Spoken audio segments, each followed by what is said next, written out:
Hello. How is everybody?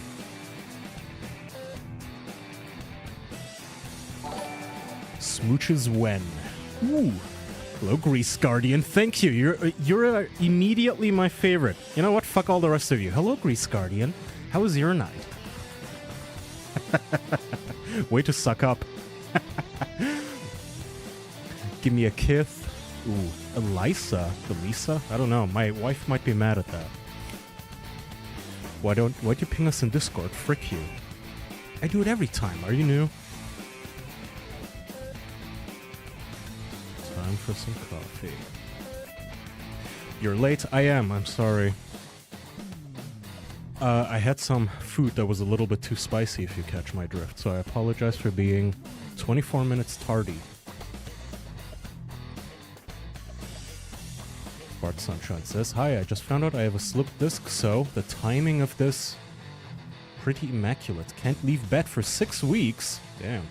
I'm sorry to hear that. That is a long-ass time to be stuck in bed. How do you even slip a disc? How old do you have to be? Is that like something that can happen to anybody? I'm kind of worried about that now, myself. That's scary. I don't want that happening. You look elegant today. Thank you. Do I look less slovenly?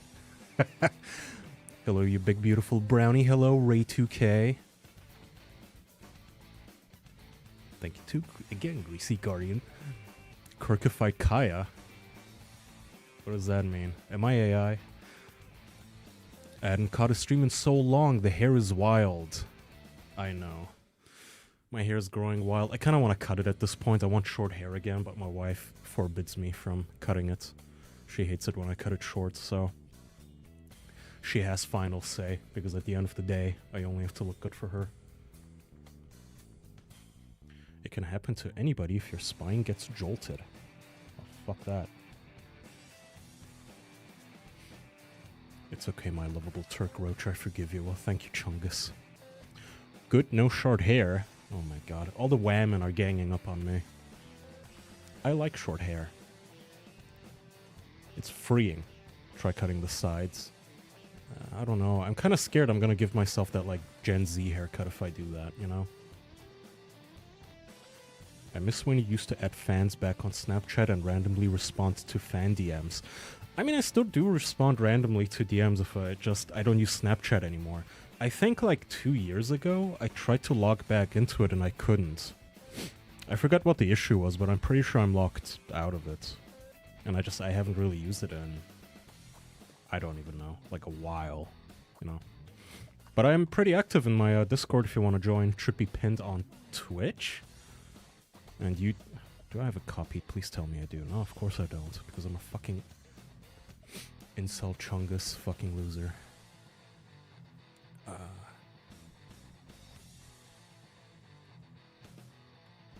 Here, I learned this. I can put links in the chat, and apparently that actually helps get people to find the Discord. So once more. Got that High Guard main character haircut. Hello, Coaster. Would I grow my beard out? I used to, but literally every single person that knows me has started to comment that I look like the missing link, quote unquote. This is what my wife did. She went to work and showed her coworkers a photo of me with like a beard, like about this long, like around. And she said, doesn't he look like the missing link? And all the fucking women agreed with her. I guess. So now I try to shave sometimes, or more often at least, so I look slightly more youthful. But, you know, I don't know if it's working or not. May I ask why your stream has the LGBT category? Do you not see the lighting? I'm a big-time femboy, in case you didn't notice. You should go bald. Do you have a funny head? Do you have a funny head shape? I think I have like a flat one because my mom didn't pick me up enough when I was a baby.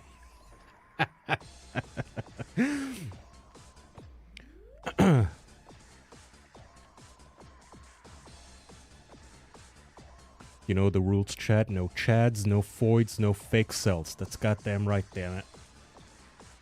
Speaking of no foids. Okay, let me turn down the music a little bit here. We got a brief update, gang. So, man, a lot happens in a week, doesn't it? It feels like Lakari was forever ago, right? Just last week, we talked about him getting caught on stream, staring at some suspicious links, some of which were named things like jailbait and naked nudie family fun time and more jailbait, a lolicon and little girl fucks doggy, and oodles of more. But we have an update. He is now on his Twitter. He has replied. Finally, he made one tweet. Let me get this thing up. Okay. He made a tweet 5 days ago? No, I'm stupid. 6 days ago. And then yesterday. Here's my watch. Okay. Discord ping hella cringe. Listen, buddy. That is my Discord. I will ping people. I don't care if it's hella cringe. I use Discord and I enjoy my community there.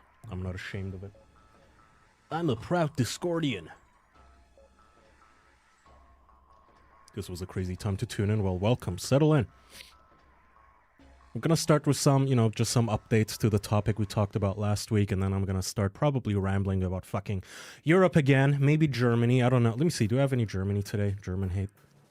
No, but I do have Australia hate. Okay, so Lakari makes an announcement after just, mysteriously vanishing from the internet, basically, after he got called out by everybody for having this fucking porn folder on his desktop, which, by the way, somebody made a very good observation. If you guys remember, I played the clip of him accidentally revealing his porn folder, and here it is. Somebody made the really astute observation that in the clip that is censored, that I played on my stream, where there's a green bar over the porn link itself, you can't see it, but in the uncensored version you can see that when he opens the notepad, the URL was already selected, like it already had the Windows blue text selection highlight on it, which means that he didn't just randomly open an unknown file that he didn't even know the contents of. I didn't realize this because, like most people, I only saw the version with the green censor bar, but in the original, the guy opened a file that he already knew what was inside of it, and he had selected, copied, and presumably pasted the fucking link into a browser and beat off to jailbait, lolicon, family nudism, and whatnot. So, is he still making new excuses a week later? Yes, so let's get to it. Let's read his excuses. Let's read. He made an excuse and then he followed up too, which is amazing. So, Lakari, who has, by the way, since all of this revelation, he's been dropped by whatever outlets he was getting sponsorships from. So he's been dumped by pretty much everybody. Everybody has disavowed him. All of his YouTubers, streamer friends, or whatnots, they've all said, I don't want to have anything to do with this guy. Which, fair enough. Fair enough, Very low bar, but even that surprises me. It very much surprises me that anybody even said, I don't want to have anything to do with this guy anymore. Lolicon is wrong. So very, very low bar for streamers. But hey, credit where credit is due. They did say goodbye. So he says, on January 23rd, he said, during my last stream, I opened Notepad, which revealed a link. The list and the link included titles that suggested child sex abuse material. Further down, I have never consumed this type of content, nor do I think it's acceptable. I decided to keep streaming in an effort to downplay the severity of the situation, which was deceptive. This was a mistake that I deeply regret and apologize for. The link gave access to abusive material for anyone to see. This is serious and harmful. Which, by the way, I'm pretty sure it's like a terms of service violation, even if it wasn't illegal porn. I'm pretty, 99% sure that at least you shouldn't be allowed to show porn links on your stream on fucking Twitch, which, in name is still a family-friendly platform, aside from all the booby streamers, I recognize that trivializing abusive material on stream is not okay and can lead to real harm. It's my responsibility to provide a safe space for my community and peers in which I fail to do. I am taking real steps to change my ways. I've admitted myself to a porn addiction recovery program that will last 30 days. So I like this. People have obviously pointed out that this doesn't make any sense. On the one hand, he denies, I have never consumed this type of content, nor do I think it's acceptable. I've admitted myself into a porn addiction recovery program.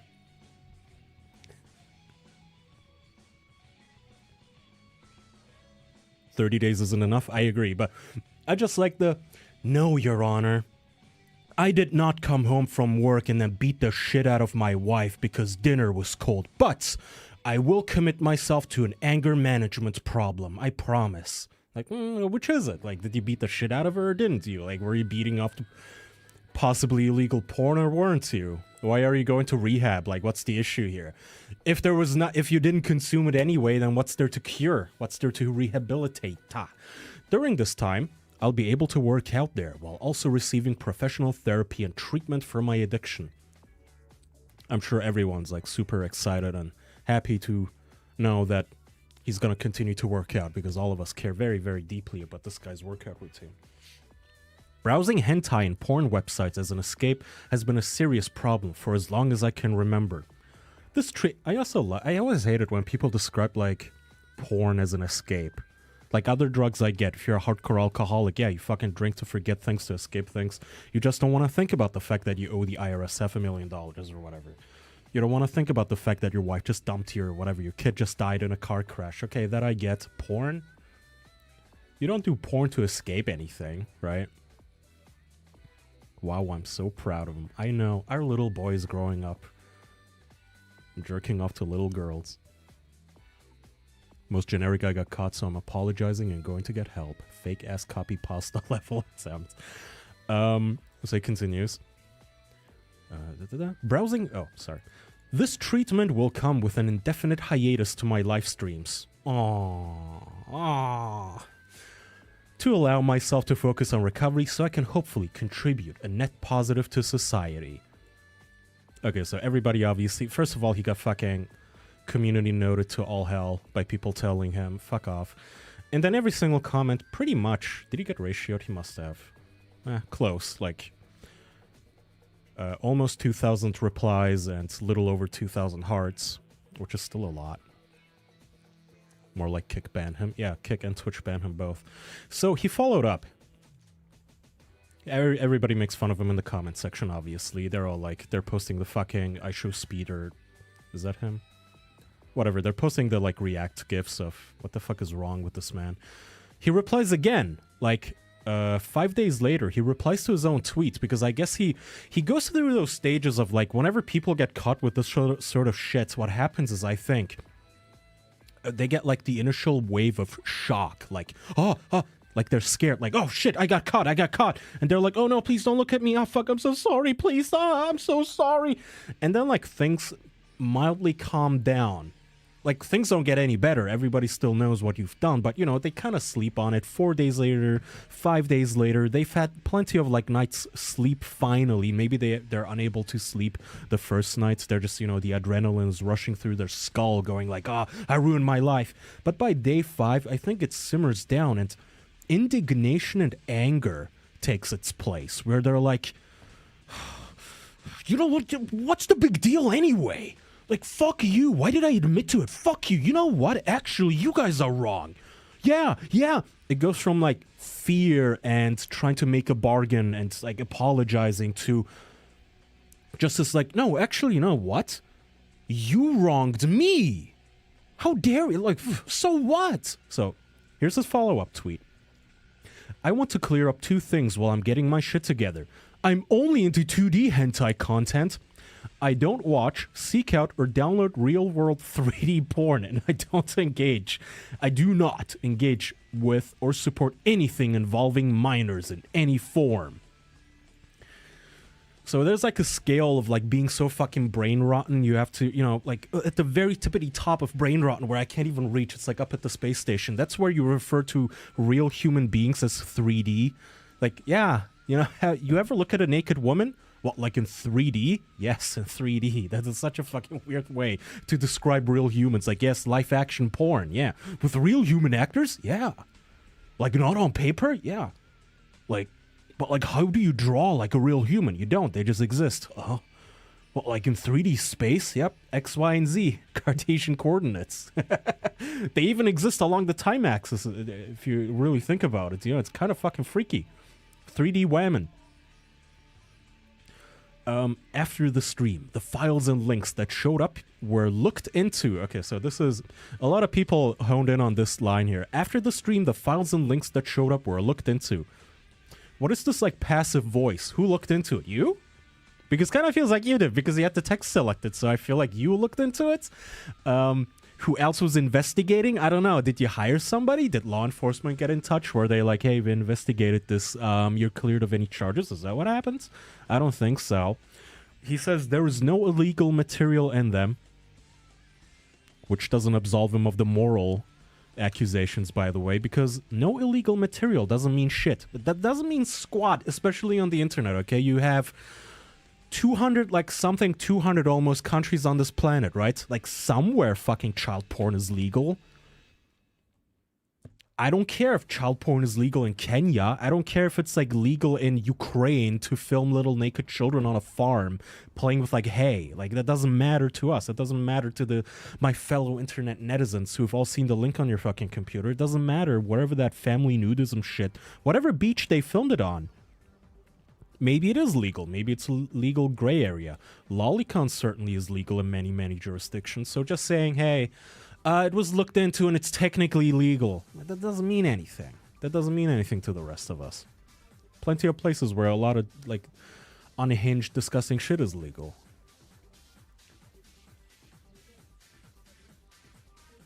Brother is so gooner he can't find a real-life girlfriend because she's not from the Hidden Leaf Village. Everyone in the Hidden Leaf Village is too old, my friend. He just accidentally had illegal shit on Notepad. Yep. So he continues, the problem was how bad some of the titles looked, and the fact that I didn't shut things down fast enough on stream. Now, the titles look pretty fucking bad, and I'm not entirely sure. Again, even if it wasn't illegal, you cannot tell me that, like, Little Jailbait Girl Fucks Dog or whatever titles were.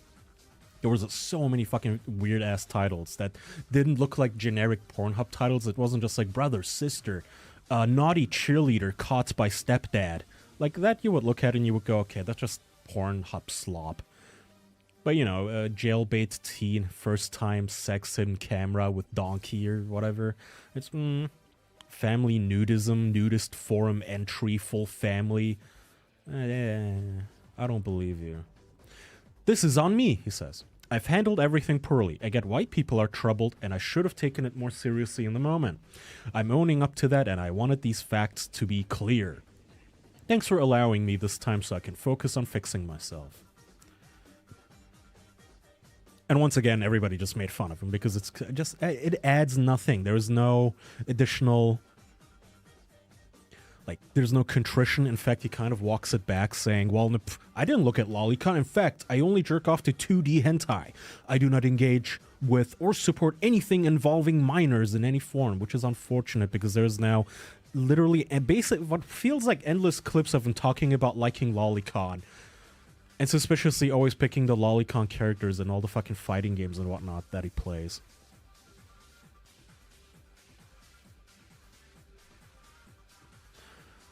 I just erased myself from the internet. Yeah, that is his only option. Go change your name, right? Get a name change, move, and then come back with like a voice changer, or just be one of those like dudes who make a VTube avatar. With a voice changer and pretend to be a Lolicon VTuber and lean into the right wing. So, speaking of VTubers, some of you may guess what my next topic is. So, hold on. Can I do this in a... Can I read the chaser first and then the shot? Okay, so here's a VTuber, my friends, okay? Her name is Shikai. Shikai. I don't know how to pronounce that. She, how many followers does this chick have? 48,000, pretty respectable. She says, whoever added me into this shit, whoever made this website, you're such a piece of shit, and I hope you will break your bones. Why would you learn coding to create such a fucked up website?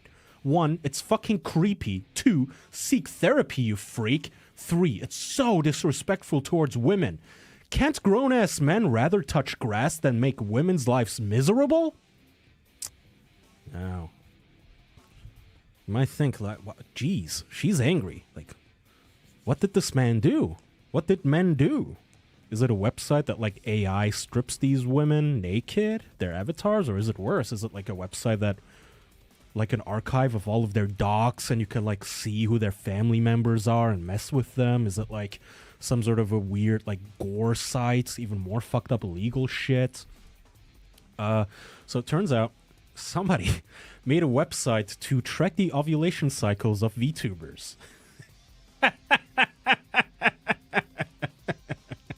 It's called the VTuber Ovulation Tracker. And they have added 30 different VTubers. Oh no, wait. Ovulated. Oh, sorry. That is the VTubers ovulating at the time. So there's a total of little over 100 fertile VTubers, 22%. Actually, what is this website? Hold on. Can I just Google this?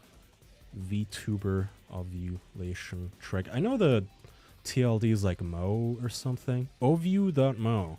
OVU. Okay, so you can look up your favorite VTuber, which VTube has been so elusive to me. If you go to my Twitter follows, not my followers, but follows, I follow probably like 10 different VTubers because it seems like such a gold mine, ripe for the like drama. Like, oh man, every single week when I check in on them, just like surface level, there's some hardcore drama going on of them like doxing each other and call like, you're a fucking Nazi. Oh yeah, well, you're a fucking communist. You're actually a man. No, you're actually a man. There's always drama, so I try to follow them to like keep up and like wedge my foot in the door so I can like, you know, gather some juicy, funny topics for you guys, and I can never make heads or tails about it. Like, I cannot keep these fucking people apart, because I already have really bad facial blindness when it comes to humans, but it's just terminal when I look at these VTube avatars. Limalicious, ferret VTuber. Okay, let's see. Who's currently fertile? Who's currently menstruating? Let's see. Lumi is currently menstruating. They have statistics, believe it or not. Check their sub. Don't condone it, but that's so funny. That's pretty much my attitude. Damn, that's ghoulish. That's hilarious. The duality of man. That is hilarious, says Mark Munoz. And Fart Sunshine says, damn, that's ghoulish. Anyway, so you can click on the VTubers page and get a handy-dandy ovulation calendar here, similar to the ones that, you know, women, you can set up on your, like, smartwatch and whatnot to track your ovulation. And turns out, so, you might be wondering, like, how the fuck did they get this and how is it, like, accurate? Because a lot of these VTubers have said, that is really, really accurate. What the fuck? What? Apparently they based it on these VTube chicks going on Twitter and basically making, like, my tummy hurts tweets. Like, once a month they'll tweet something like, gonna have to cancel today's stream because I have a tummy ache. So they honed in on those tweets and just made a timeline of when these chicks are ovulating. I'm trying to figure out what this fertility meter is for. Or like blood flow 1. Does that mean like high time blood flow? Menstrual phase. Oh, okay. They even have like sources. Okay, so here you go. This is how they deduce. So in this case, girl DM VTuber tweeted, suffered to be cursed with cramps. And this is how they get ya.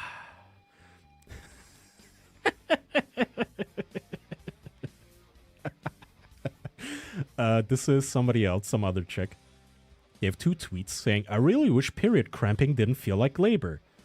Tummy hurt.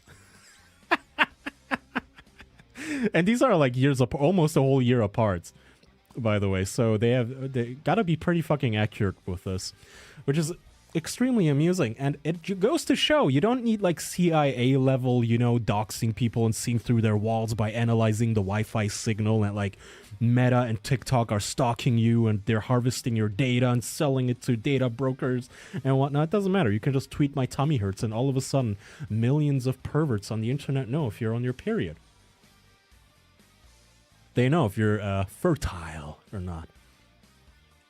So let's see. Here's another one saying, "Excuse me, there's a website for tracking my menstrual cycle." I think you can add people too. Add VTuber, add evidence. Add an observation, VTuber, and then you can enter... Oh my god. They have a lot of categories. You can enter birth control implanted... That is amazing! You can report these girls getting birth control implants, administered or removed. Care item gifted. I don't know what that means. Like, is that a thing? Can you, like, go on Twitch and gift them, like, menstrual pads? Follicular phase, luteal phase, medical condition, medical emergency, menstrual phase end start, non-menstrual phase, other cycle information, ovulation phase, postnatal phase, pregnancy phase, request to be tracked. Request to not be tracked. Oh, wait. Has Jackson ever tweeted about a tummy ache?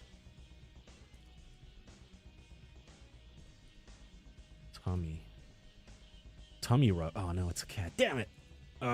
Period. Just got out of the midnight screen. Oh, God damn it. He's talking about fucking Star Wars. What a goddamn loser. I should be allowed to submit that as evidence for him having a fucking vagina. You could add Jackson and use his blue sky. Ooh. Jackson actually has more social media now, so we're gonna get to that in a little bit. I don't want to spoil it just yet. So anyway, you can request to not be tracked, which is nice, you know. Handled. Add an idol. Currently active VTuber, not active, description, aliases, links, and you can literally request. That is very, very beautiful. Rules. No doxing or identity speculation. Do not connect two personas unless they themselves publicly affirm the connection. Do not upload content that reveals location or other personal details. It's like a ubu small bean wholesome kind of perversion too, where like, look guys, we only want to know when these chicks are having an ovulation, when they're bleeding. We don't want to dox them, you know, we don't want to tell people what your blood type is, only if it's currently coming out of your vagina. All talents, contributors, and visitors to the site must be at least 18. Nothing on this website is medical advice. Do not spam, troll, bot, or grief. Do not be a nuisance to the girls. Do not mention their cycle to them unless they mention it first. Then why make this? All right, some more tweets here. This is way too accurate. I'm actually impressed, says Eliolotl,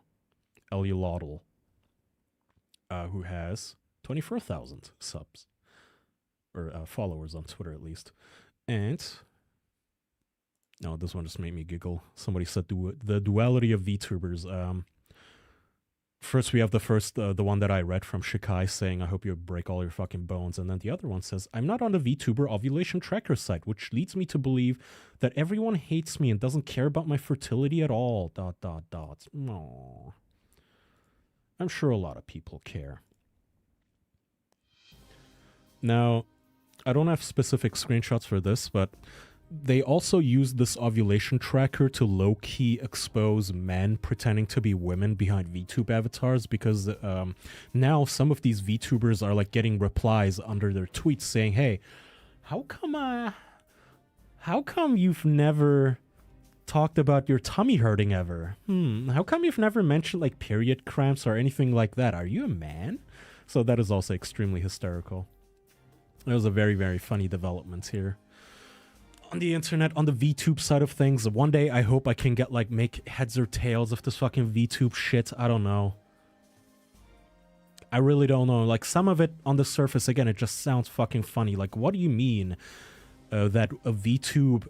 what do you mean a chick with a little, like, 5-year-old girl avatar, VTube avatar, was exposed as a 28-year-old Mexican groiper?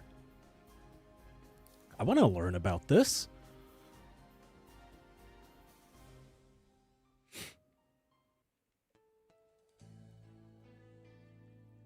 Is Winston still here? Winston is he's everywhere. He's in Discord for sure. He's in the official podcast Discord and mine. He doesn't talk though. You have to kind of nag him and be a nuisance for him to reply. He's very, very shy. He's just like randomly drops fucking Photoshop edits. And my friend Mariah and her server, she actually has a dedicated channel for Winston. For him to like basically store like a gallery, all of his Photoshops of me looking fat and Jackson taking it up the ass. And the channel is called The Winstonian. It's very, very nice. Oh, there's Winston. Hello. Okay, so let's move on to... Let me see, what order do I want to do these in? We have some miscellaneous news, too. Fucking Kanye apologized. You know what? Let's do this real quick. If you guys remember... Oh, man, I wish I had, like, an inverted version of this. Ye, formerly known as Kanye West, takes out a full page in the Wall Street Journal to apologize to the black community and for anti-Semitism.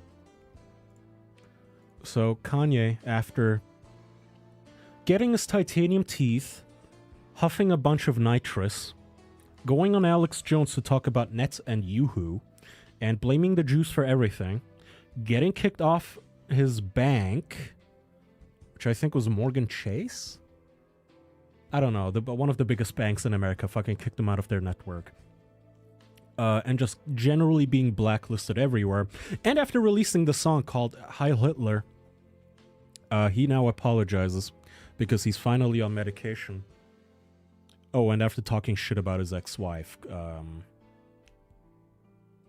what's her fucking name? Kim? Kim West? Yes. So he says, in his full-page fucking ad, he says, 25 years ago, I was in a car accident that broke my jaw and caused injury to the right frontal lobe of my brain. At the time, the focus was on the visible damage, the fracture, the swelling, and the immediate physical trauma.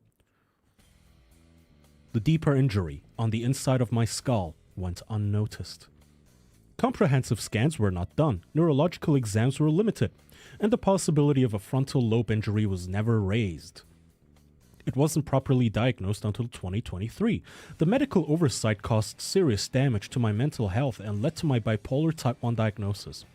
Bipolar disorder comes with its own defense system, denial. When you're manic, you don't think you're sick. You think everyone else is overreacting. You feel like you're seeing the world more clearly than ever, when in reality, you're losing your grip entirely. So he's blaming his schizo arc on getting brain damage from a car crash, which, fair enough. Somebody tweeted out images from the time of his crash. He does look pretty damn fucked up. If you look at the car, totaled, absolutely fucking fucked up. And then there's Kanye right there, also looking pretty rough, you know. I guess they made a cute little mood board. I don't know why you would want to keep that, but I suppose, you know, if you have a sense of humor, he looks pretty damn fucked up there. So I can kind of, you know, believe that his brain got rattled around in there. I don't know if this was a genuine issue that turned him schizophrenic and anti-Semitic, or if he hired a PR agency that was just clever enough to think, hey, why don't we just tell everyone a piano fell on your head? You know, or just like, can we fake that? No, we can't. That's too Looney Tunes. Well, but I've been in a car crash before. Perfect. Per-fucking-fect, Kanye. Once people label you crazy, you feel as if you cannot contribute anything meaningful to the world. It's easy for people to joke and laugh it off. Let me see.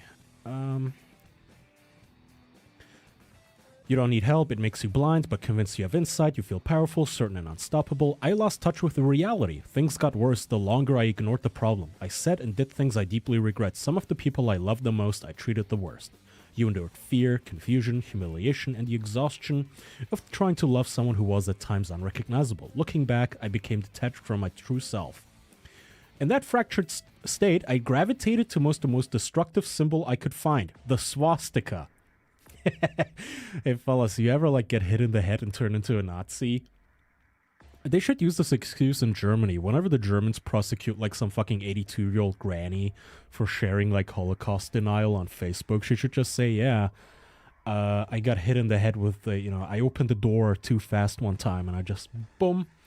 And I was like, ooh, ah, aua, das hat wehgetan, ah. And my head hurt and now I believe the Holocaust didn't happen, yeah. You have to forgive me.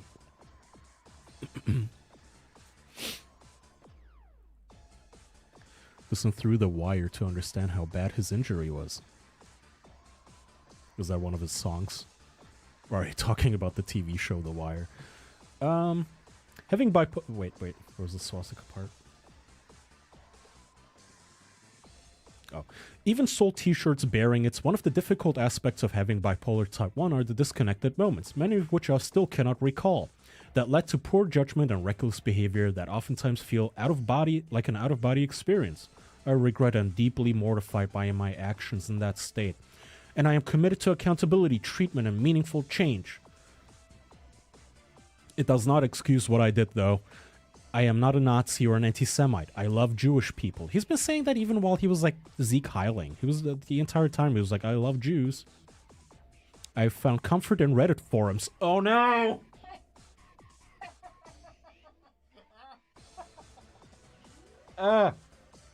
I was just wondering, where's this going? Like, what is his next arc gonna be? Like, okay, you are retarded with brain damage and decided to be a Nazi after getting hit in the head, but with a fucking car. How could you possibly go even more unhinged and retarded? And God answers. He shut the door of retarded Nazism in Kanye's face, and he opened the door of Redditor. Oh no. Oh no. He's gonna be Slate 2000s. He's gonna be a Reddit mod. Different people speak of being in manic or depressive episodes of a similar nature. I read their stories and realized that I was not alone. It's not just me who ruins their entire life once a year despite taking meds every day and being told by the so-called best doctors in the world that I'm not bipolar, but merely experiencing symptoms of autism. Wait, really?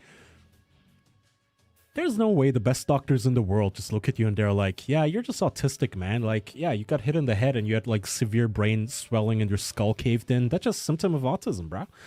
My words as a leader in my community have real global impact and influence. In my mania, I lost complete sight of that.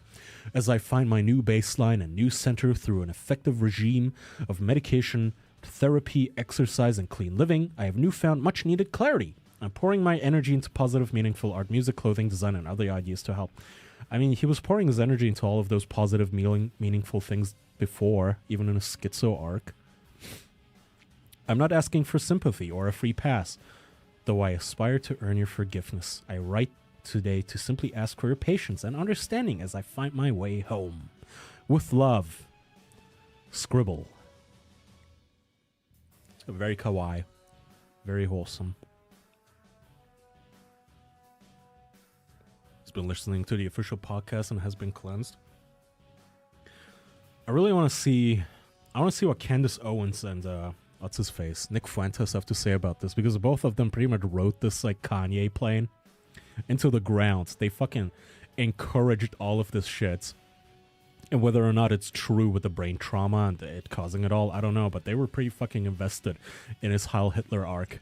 So I don't know where we're gonna go from here. Maybe it is for marketing purposes, because I heard that a new album of his is coming out soon in March or May, so, you know, kind of like smoothing over the rough waters and telling all the Jewish copyright holders in Hollywood and whatnot, all the managers, like, hey guys, I just had brain damage. I'm so sorry, Uwu. I'm gonna kiss the wall in Israel. I'm so sorry. Long live Judaism. Hitler cringe. I got hit in the head, man. Anyway, can you please sell my album? Can I please have a bank account again and make billions of dollars selling dog shit fucking merch? Please, Uwu. He does this for lots of album rollouts. I believe it. Hello, Izzy. Hopping off work now. Where do you live? It's late. Your shift must suck. My balls hurt. I forgive him because he made Graduation or whatever it was. His songs are good. So I kind of want to see what happens now that he's overly medicated and apparently himself again. I don't understand why it sounds like he was already medicated. But I guess for the wrong thing. He was getting medicated for autism instead of bipolar disorder, I suppose. So now maybe they switched his medication around. I don't know.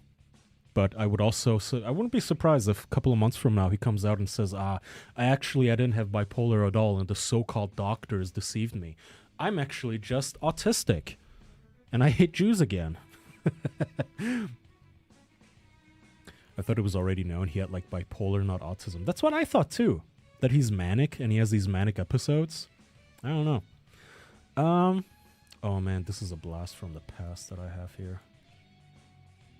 Wait, do I want to lead with that? You know what, let's do our some of our main shit here. So we did the VTube ovulation tracker. That was fun. The UK, and yes, we're gonna scream and yell and make fun of Europe again, chat. Let me close some tabs here. Kaya plays Guns. I used to play Gun Z when it was actually coming out like 14 years ago, I guess.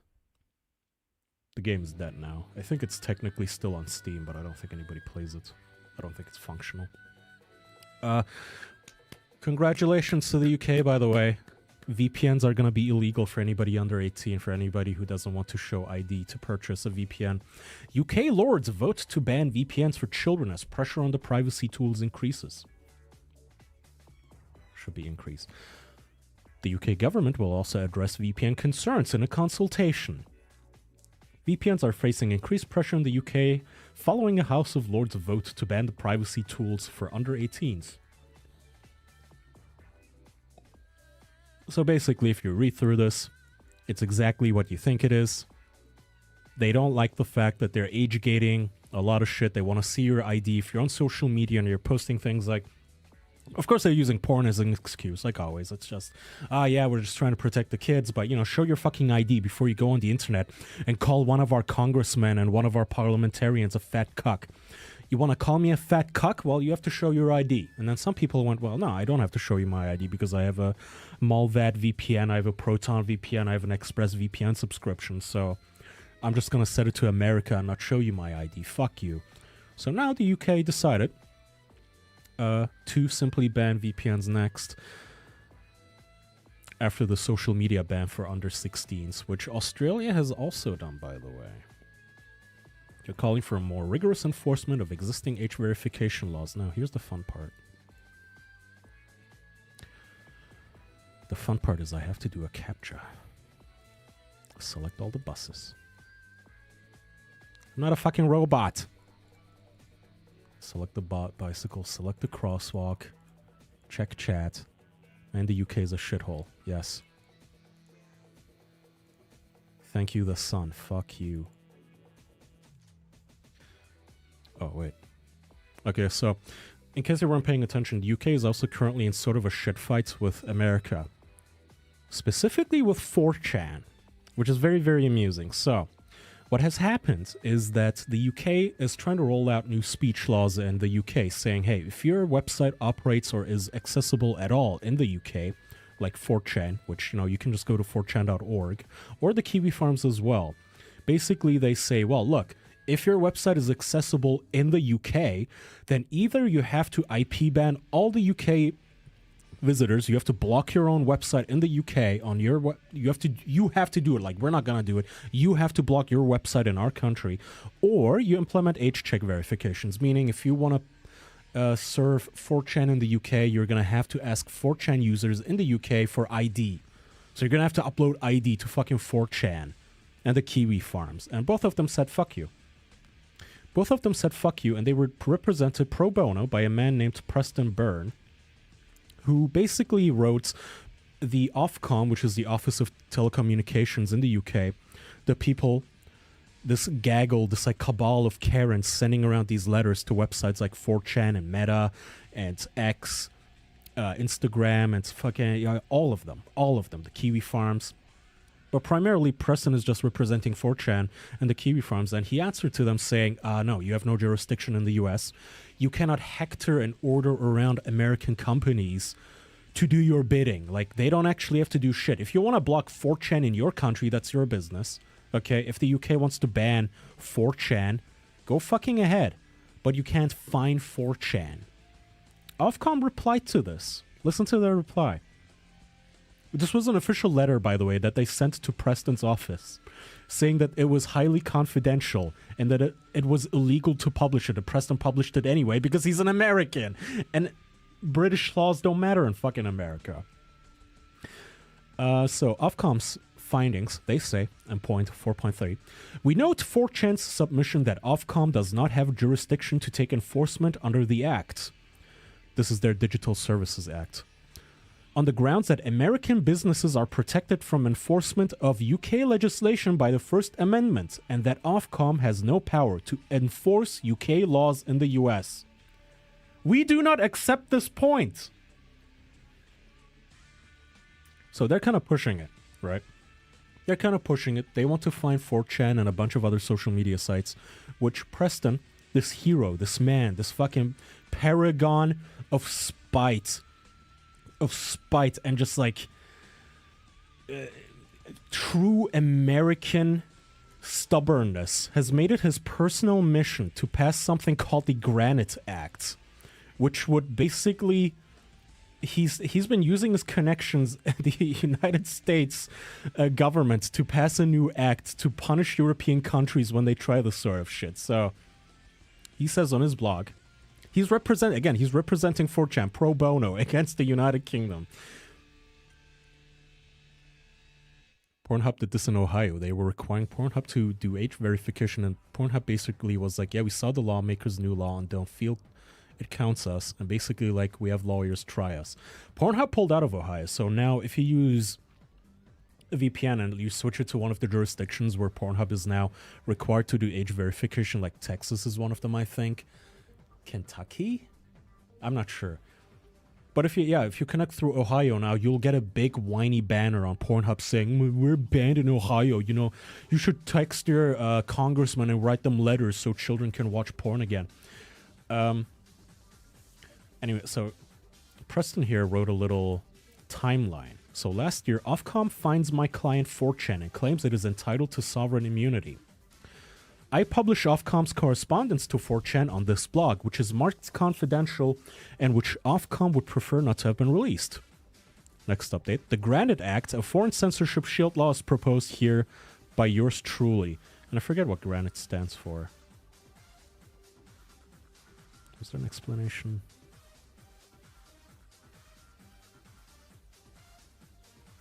Florida too, probably. Florida definitely sounds like one of the places that would ban it. What the fuck did Granite stand for, bro?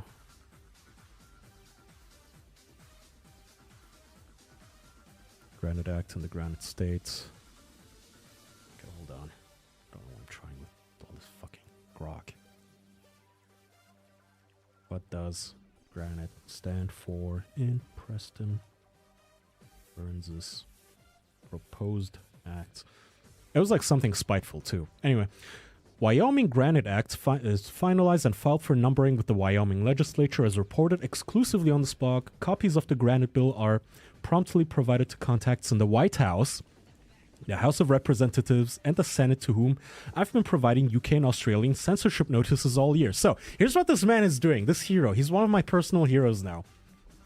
European countries and places like Australia are basically serving American companies like 4chan and Twitter fine notices like, we're going to fine you 20,000 euros a day, mate, unless you verify your users and forbid them from calling our politicians fat cocks on your website, yeah?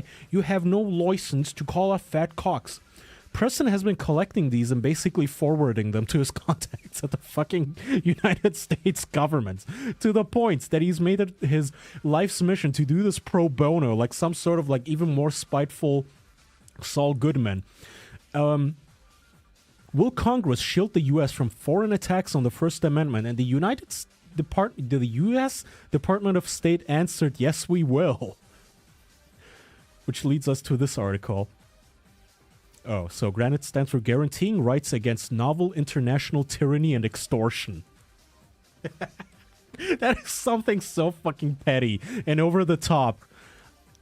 It's something I would do. I love this man. It's genuinely beautiful. So, how long is this? Ah, shit. I should have marked some of these sections here. One of America's most senior diplomats has accused Keir Starmer's government of authoritarian intentions and warned that they will legislate against British regulators' attempts to police the internet. Undersecretary of State Sarah Rogers also cautions against an expansion of facial recognition technology and AI policing in the UK. in light of clampdowns on free speech. So here's our dear beloved Sarah Rogers. And here's Keir Starmer. By the way, I thought this was a joke. For those of you living in the UK, you don't have to say anything. Just blink twice if you're under duress. But I looked it up because I saw the statistics and I couldn't believe it. I looked it up, and this man now has a lower approval rating than Hitler had when he first rose to power, and he has currently a lower approval rating than Saddam Hussein had. Like an actual, not just Saddam's like fake cooked up numbers of his own loyalists, but like he has a lower approval rating than fucking Maduro had, than fucking Putin has now. I think let's look up the latest numbers here. Gimme Keir Starmer's latest approval rating as of today. Reliable sources.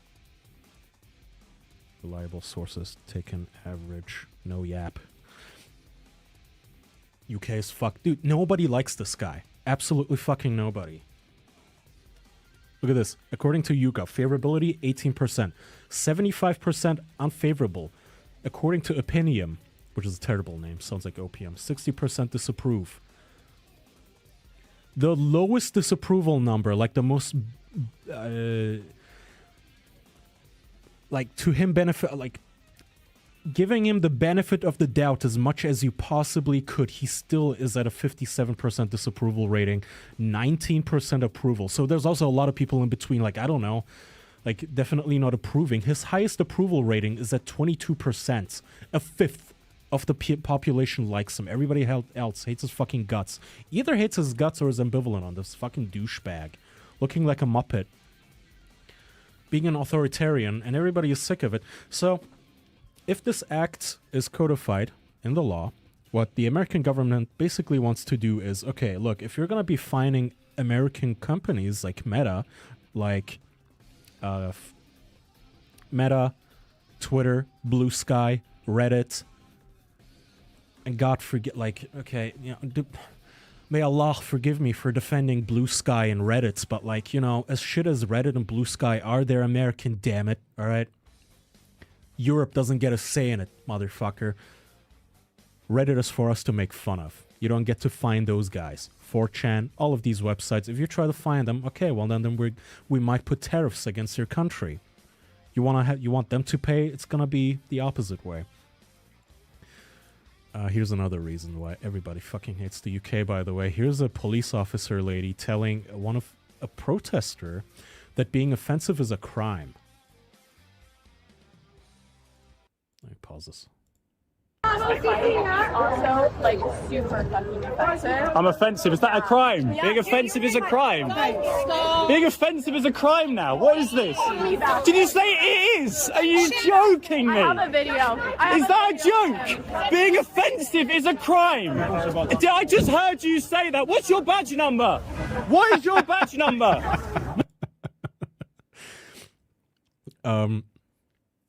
I don't even know what the fuck they're like, what the context is. I guess a university debate. Oh my god, this is too much yapping, bro. Yesterday, Montgomery Toms visited the London College of Communication. You can't do this sort of shit in London, of all places. Not in the UK, maybe in America. Anyway, very amusing. The cops are just going around saying, yeah, I mean, being offensive is a crime. Can't do that. Sorry. And this is why everybody hates the UK. So that is just the UK. Trying to introduce a VPN ban. Australia is trying to do the same thing, by the way. But we're going to get to Australia in just a little second here. We first have to do a mild detour to Europe in general, which is now slightly upsetty spaghetti. So the European Union has noticed the bill, like bills like the one that I just talked to you guys about. The Preston is pushing through, and they're really, really upset with people like Elon Musk for not letting them censor Twitter, and they're really upset with Zuckerberg for not being swift enough in like basically deleting like quote-unquote misinformation and disinformation off of their websites. So they finally decided, hey, we're too reliant on America for our technology, right? So they have cooked up this plan to move all of their companies and all of their tech infrastructure away from American companies towards European companies, because The EU tech chief sounds alarm over dependence on foreign tech. Because, you know, they all use Google. They all use Google Drive. They all use Google Teams or Microsoft Teams and Office 365 and whatever the fuck Facebook offers them. I'm sure Facebook also has deals with the European Union, but they're reliant on all of this. All of the social media people use in Europe, all of it is American. To the point that I've talked about this on the official podcast, but whenever people like pipe up about how much America sucks and America's so ass backwards and this and that, and it's like, yeah, you're saying this on an American internet, on an American-made phone. Driving in an American-made like car, American-invented airplane. Like Wi-Fi, the internet, phones, airplanes, like all of this shit, none of it like is made by Uzbekistanis or fucking the Danish, right? So you're kind of stuck on American technology, and seems to me that they're now slowly getting upset with this because they just fined, very recently, they have fined Twitter, Elon's X, 40 million euros because they're very upset that, as I said, Elon isn't censoring his platform. Now, I looked a little bit into this because I heard some obscene fucking numbers. I heard that the European Union makes more money fining American tech companies than they make in total taxes from their own tech companies. And how do I open this in my...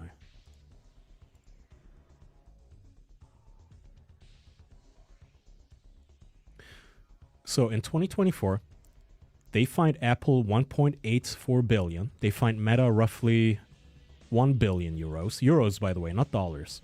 LinkedIn, 310 million. Uber, 209 million. OpenAI, 15 million. Clearview AI, 30 million. Amazon France Logistique, 32 million. In total, what they basically fined American companies was 3.57 billion euros. And they only made something like 3.2 billion euros from their own tech sector and taxes that year. So they earn more money just from like literally stealing from American companies in the form of fines. And that is when you don't even count the like exuberant, absurd amount of taxes that those American companies already have to pay in Europe. So they're kind of double dipping. Like all of these US tech companies, they're already enrich European lives by providing them all of these services like Apple phones, Apple infrastructure, Meta, Microsoft, whatever the fuck, yeah, like Uber, OpenAI. They get punished for it in the form of fines, and then they get taxed. And even on their own, either of those provides the European Union with more income than their own tech sector, because their own tech sector is non-existent. So all they can do is really like fine America nonstop. And they're very upset now because men like Preston are standing in their way, because the American government is basically now saying, look, this is not sustainable. Like, you can't keep fining Facebook 1 billion euros every year. You can't do that, okay? Fuck you. You can't just like curtail people's, first of all, the speech rights. If you guys remember, in case you don't remember, was it 2024? When the fuck was this? Yes. In 2024, when Elon first bought X, he was doing a podcast with Trump, or he announced it, right? I don't know if you guys remember this. He was going to do a Twitter Spaces with Trump. He announced it, and he swiftly got a fucking threatening letter from the European Union from Sir Thierry Breton saying, writing to the CEO of X at the time, Linda Yaccarino, saying, look, if you go through with this, we're going to have no choice. We're going to have to fine you. They were telling the CEO of an American company that they're not allowed to interview the winner of the popular vote, presidential candidates, the presidential candidates who would go on to win the popular votes in an actual democracy, that they were not allowed to interview him.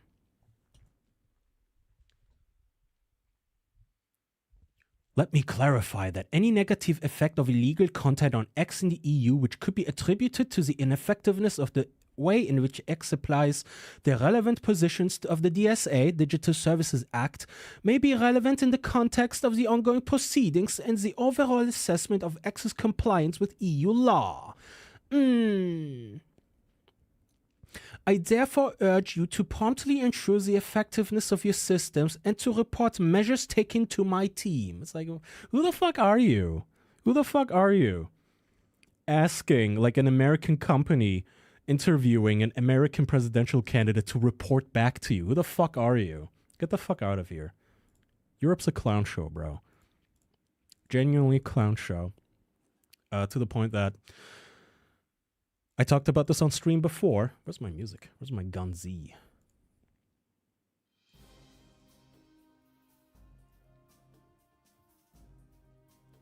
Here's what Europeans do in Europe, by the way. Oh, shit. The colors are all fucked. Okay.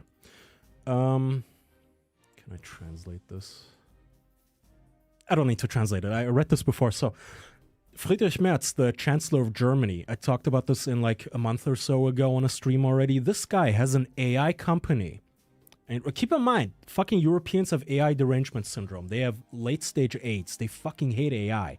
Except when their chancellor recruits a company to scour the internet, like to go through millions of social media posts using AI, advanced AI, to find anybody critical of him, to the point that he has filed over 5,000 criminal charges against people criticizing him.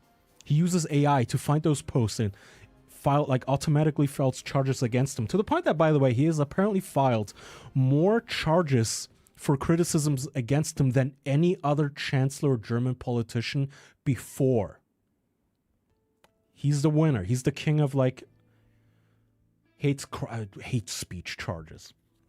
So that's what Europeans do. And they try to find American companies, and they're continuously unsuccessful. So now they've decided, you know what? Fuck you, X. We're going to make W. The Europeans are making their own social media platform, you guys. So W emerges as X alternative aimed at combating systemic disinformation. So they're calling it W Social, which the logo is 2 V's, and it stands for Values and Verified. And apparently, if you want to have a website on the, a profile on this website, on this new social media site, essentially, you have to face dox yourself. You have to do the whole shuffle of like, hold your passport up next to your face, look to the right, look up, say these letters into the camera, upload front and back scans of your driver's license and all of that sort of stuff. And then you may use the websites, which it's not technically run by the government, but it's run by some tech company that is basically sponsored by the government. So, it's not technically the government's making this website, but they're hand in hand. You know, they're best as buddies. A former eBay executive takes the helm of a new platform designed to provide an option for Europeans who want to distance themselves from American services. You know, I grew up with this sort of shit being made fun of. I grew up in an age where Vice News still went into North Korea. And it was a mind-blowing little factoid at the time when they would tell you something like, yeah, did you know that in North Korea they have an intranet? And you go, what's an intranet? I only know about internets. Well, an intranet is completely cut off from the rest of the worldwide internet. An intranet is only in their own country, and no information comes in and no information comes out. If you're North Korean, you can only connect to North Korean websites. And at the time, you were like, ha ha ha, ah, those North Koreans, what a tyrannical shithole, ha ha ha, lol. And meanwhile, Europe's doing the same thing. They're literally moving in the direction of an intranet.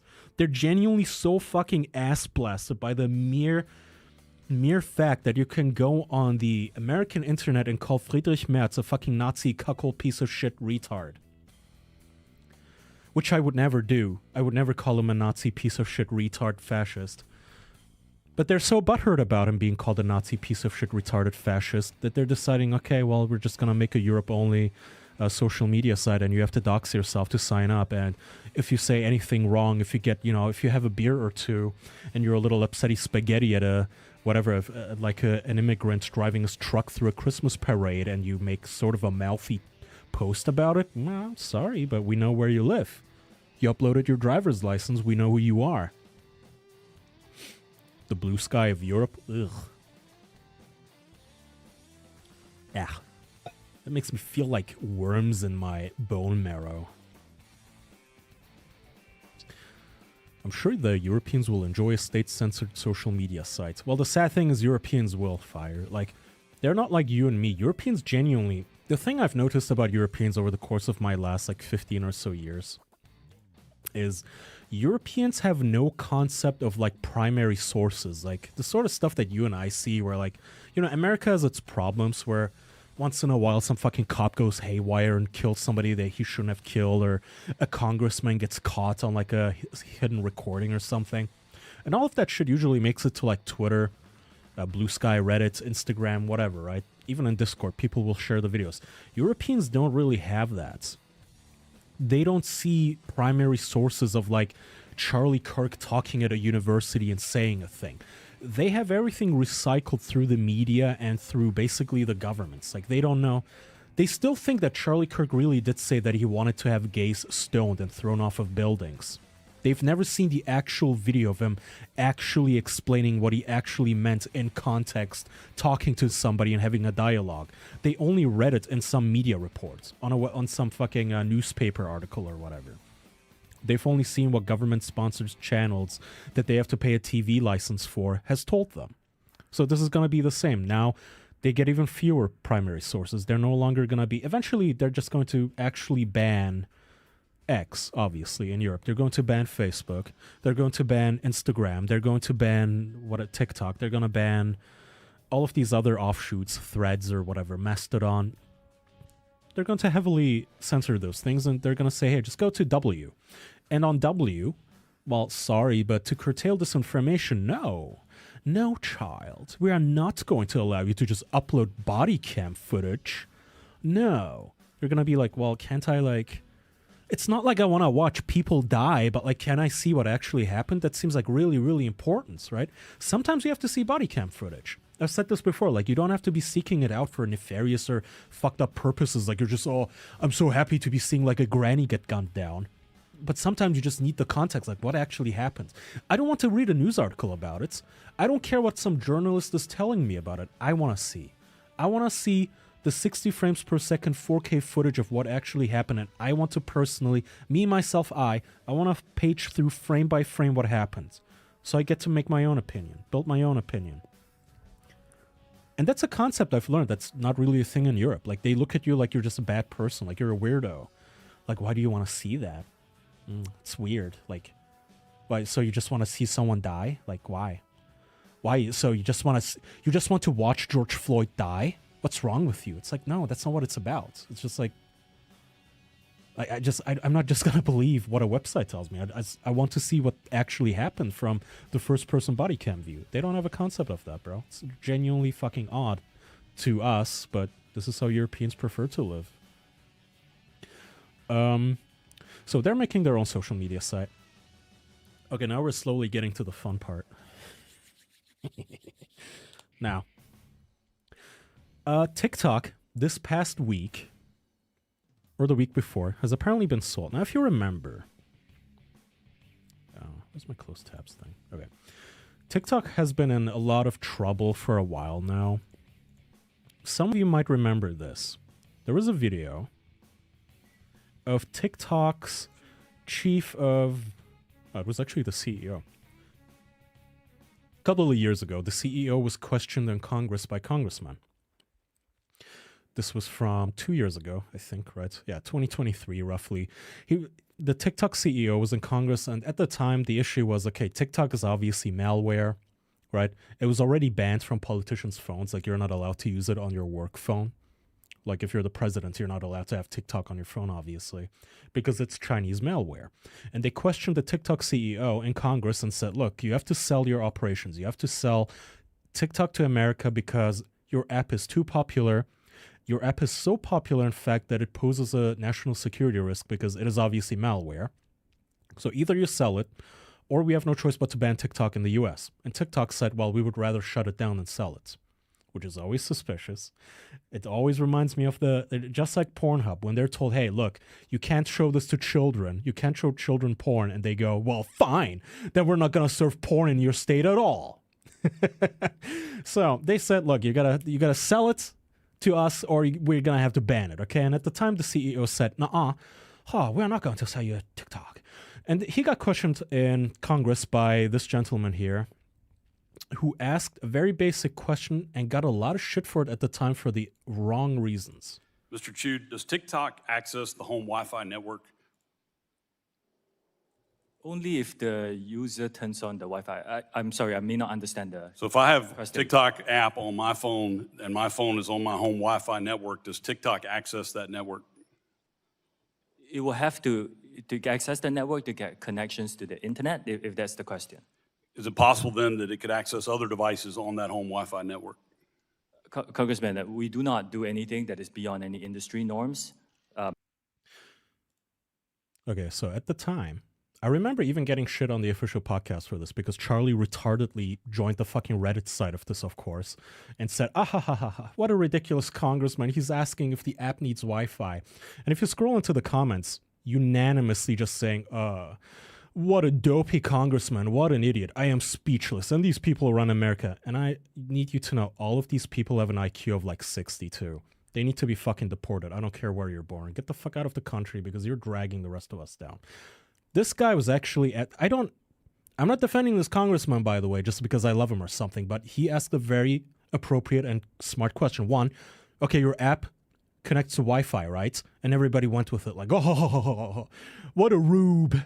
Typical Republican, doesn't know how technology works. And they completely skipped the second part of the question. That it could access other devices on that home Wi-Fi. Is it possible then that it could access other devices on that home Wi-Fi network? And that was the important part. Okay, I have TikTok on my phone. If I connect my phone to my home router, does your app access my printer?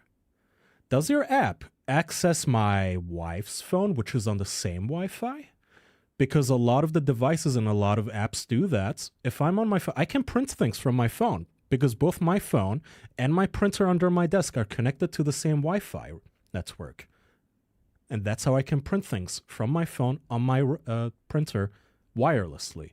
This man was asking, okay, if I have TikTok on my phone, are you scanning the rest of my household for my Philips Hue bulbs? Is TikTok doing any sort of like port scan for the TV, for my smart TV? Is it scanning for any consoles, any other smart devices in the home? And notice that all the smarmy, smug, douchebag, low IQ fucking retards in this comment section, they're like, look at the CEO, he's so befuddled because he makes a goofy face like, he's like, oh, what a silly question, I don't understand. I'm so confused by what dumb of a question this is. Ha! And meanwhile, once the congressman actually asks the important question here. The question. Is it possible then that it could access other devices on that home Wi-Fi network? Congressman, we do not do anything that is beyond any industry norms. I believe the answer to your question is no. It could be technical. Let me get back to you. Okay. There's no straight answer. Notice the smug is suddenly no longer there. He doesn't say no. He doesn't outright say no. He goes, well, the answer is technical. As far as I know, no. But, I'm going to have to get back to you, which is not an outright denial. It's kind of a weasel way to, slime and slither your way out of perjury. You don't have to explicitly say yes or no. You can just say, as far as I know, I don't recall, just standard industry practices. Yes or no, asshole. It's your fucking app. They have to ask those dumb questions like that so they can confirm that everyone is on the same level for further questions. That too, by the way, it's no, he doesn't know how Wi-Fi works. Have you ever seen like an interrogation video, bro? When the detective sits down with the obvious culprits, he goes like, so, you heard that, your wife got stabbed in her sleep, right? Yeah. Nobody's in the comments going, oh, what a dumb cop. He's asking if the wife got stabbed. We all know she got stabbed. Yeah, but you have to establish it. You're getting it on the record. Okay, your app connects to Wi-Fi, correct? Yes. Okay, it's on the record now. When your app connects to Wi-Fi, does it connect to other devices on the same Wi-Fi? That is the actual question, and we never got a fucking answer. And I've had a chip about my shoulder on this specific clip for 2 years because that's how long I hold a fucking grudge, because I'm that much of a piss baby petty asshole, because it blew my mind that so many people looked at this clip and they were like on the side of fucking China. On the side of fucking China. Unfucking believable. On the side of China, which many security experts have warned you, TikTok is spyware. One of the fun things TikTok does, for example, scans your photos, scans your videos even if you don't give them access, scans all of your contacts, scans your network traffic, Just like this congressman was asking for, of course it fucking scans your network, your local Wi-Fi network for all of the other devices. It does a whole port scan for every single device that's connected to your network. So if you have a Nintendo Switch or a Steam Deck or whatever the fuck, TikTok knows about it, okay? And here's one of the better things. It has a built-in keylogger. On iOS and on Android, if you're in an app and you click on a link, sometimes what the apps do is open up an in-app browser rather than open your default browser, like if you're using Brave or Firefox or Safari. Instead of doing that, the app will open its own browser. So if you're on TikTok and some TikTok chick is like shilling her makeup brand, whatever, and she says, here, click on my so-and-so webpage to buy my makeup. And you click on it. In the in-app browser that TikTok opens, security researchers have found keyloggers, okay? Not on the websites themselves, like the chicks selling makeup or the old ladies selling their Etsy shop stuff. They're not doing it themselves. TikTok will insert JavaScript lines into the web page that they're serving to insert keyloggers that record everything you type, your name, your address, your social security number, your credit card information. All of that is logged, sent back to China. That's how all of this started. It wasn't some rube. It wasn't some, typical American politician doesn't know what he's talking about. No, all of these questions were warranted. All of the suspicion was warranted. The entire fucking issue of having to either buy or ban TikTok was completely just. It was entirely not just ethical, but well-warranted and well-sourced in facts. Like, these guys are spying on us. Every kid has TikTok on their phone. We have to do something. Complete just cause. So, after 2 years of kicking and screaming, China has finally had to relent. And now, I think ByteDance retains 19% of the company, of the US company, the US operation, and the rest is like divided between a bunch of, like Oracle, I think, owns the majority share now. Oracle, the makers of Java. And a lot of people are very angry at this, because they noticed that when TikTok got bought this past week or two ago, they noticed little things like, all of a sudden, when you type in completely unrelated things into the search bar, you get results that include Israel for some fucking reason. And then people notice that if you type Epstein in a private message even, it gets censored, or... yeah, I think it gets censored. Like, you cannot type the word Epstein into, like, a post. It will say that the word Epstein violates some sort of a terms of service thing. Is that audio on my end? If you mean the music, then yes. Is my audio broken? Is there an issue? You're gonna have to let me know, chat, if everything is fine or not. I still check chat in the middle of my Yap sessions, so. Okay, so they noticed that. They noticed, okay, can't criticize Epstein anymore, and for some reason, Israel keeps popping up. And then people, of course, found out, they kind of tied it to conspiracy theories, like Oracle being owned in parts by Larry Ellison, who's this kind of admittedly villainous-looking man, and I don't just say that because he's allegedly Jewish. I don't know why I'm saying allegedly. He is Jewish, according to Wikipedia, and they're saying, you see, he bought TikTok. Oracle bought TikTok, and Larry Ellison, the Jew, owns Oracle. So you see, And some other things happened, such as this. TikTok takes down Gaza journalist Bisan Oda's account mere days after U.S. deal. And she had 1.4 million followers on her TikTok. I've never heard of her, but, 1.4 million is fucking huge. Well-known Gaza journalist Bisan Oda has been banned from TikTok, she says, just days after finalization of the company's sale to U.S. investors, including a firm headed by the notoriously pro-Israel Larry Ellison. Oda announced her censorship of her account in a video on Instagram on Wednesday, saying that TikTok had banned her permanently. She had 1.4 million followers on the platform. As a result of years of audience building under Israeli occupation and genocide, the account did appear to be banned on Wednesday. and Thursday. However, late Thursday afternoon Eastern Time, Oda's account appeared to be restored but restricted. So I don't know if this is true. You know, you can make a lot of... This sounds a lot like when right-wingers get their accounts banned and they go like, the typical woke-tards are censoring me. And then you ask them like, well, what were you censored for? And it's like, well, I called George Floyd the N-word. And I photoshopped bananas into his mouth. And it's like, okay, well, I mean, that's not necessarily like political censorship. It just, you got to have some terms of service that sometimes you do actually violate.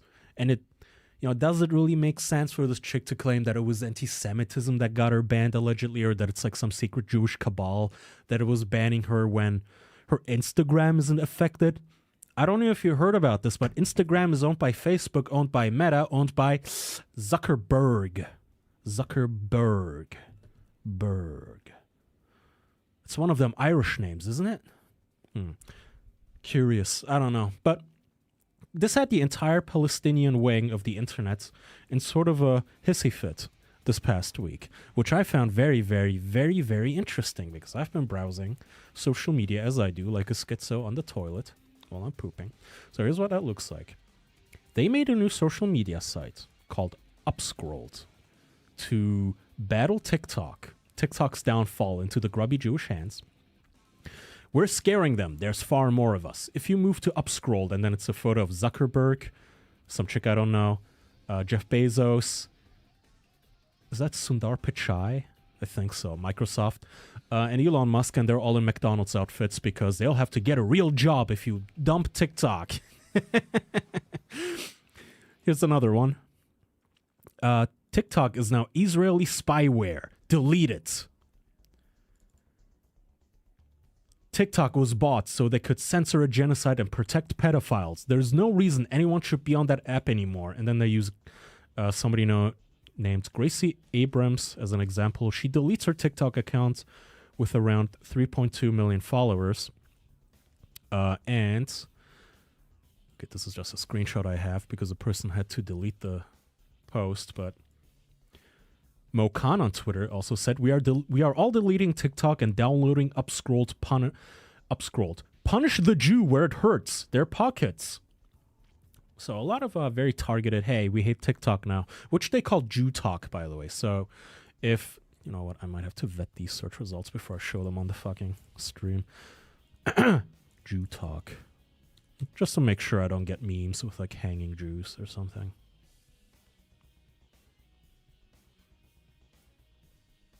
Okay, this should be fine.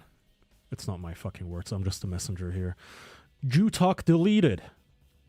I hate it when my Jew Talk get poisoned. It's actually Jew Talk. Kim.com, by the way, the former owner, I don't know if he still does, of Mega, one of the original OG, like, pirates of the early internet. The worst investments. U.S. billionaire Larry Ellison bought TikTok US at a valuation of $14 billion to protect Israel from Gaza genocide videos. Now everybody is leaving Jew Talk for Upscrolled, which is owned by a Palestinian. Imagine all the super yachts Larry could have bought.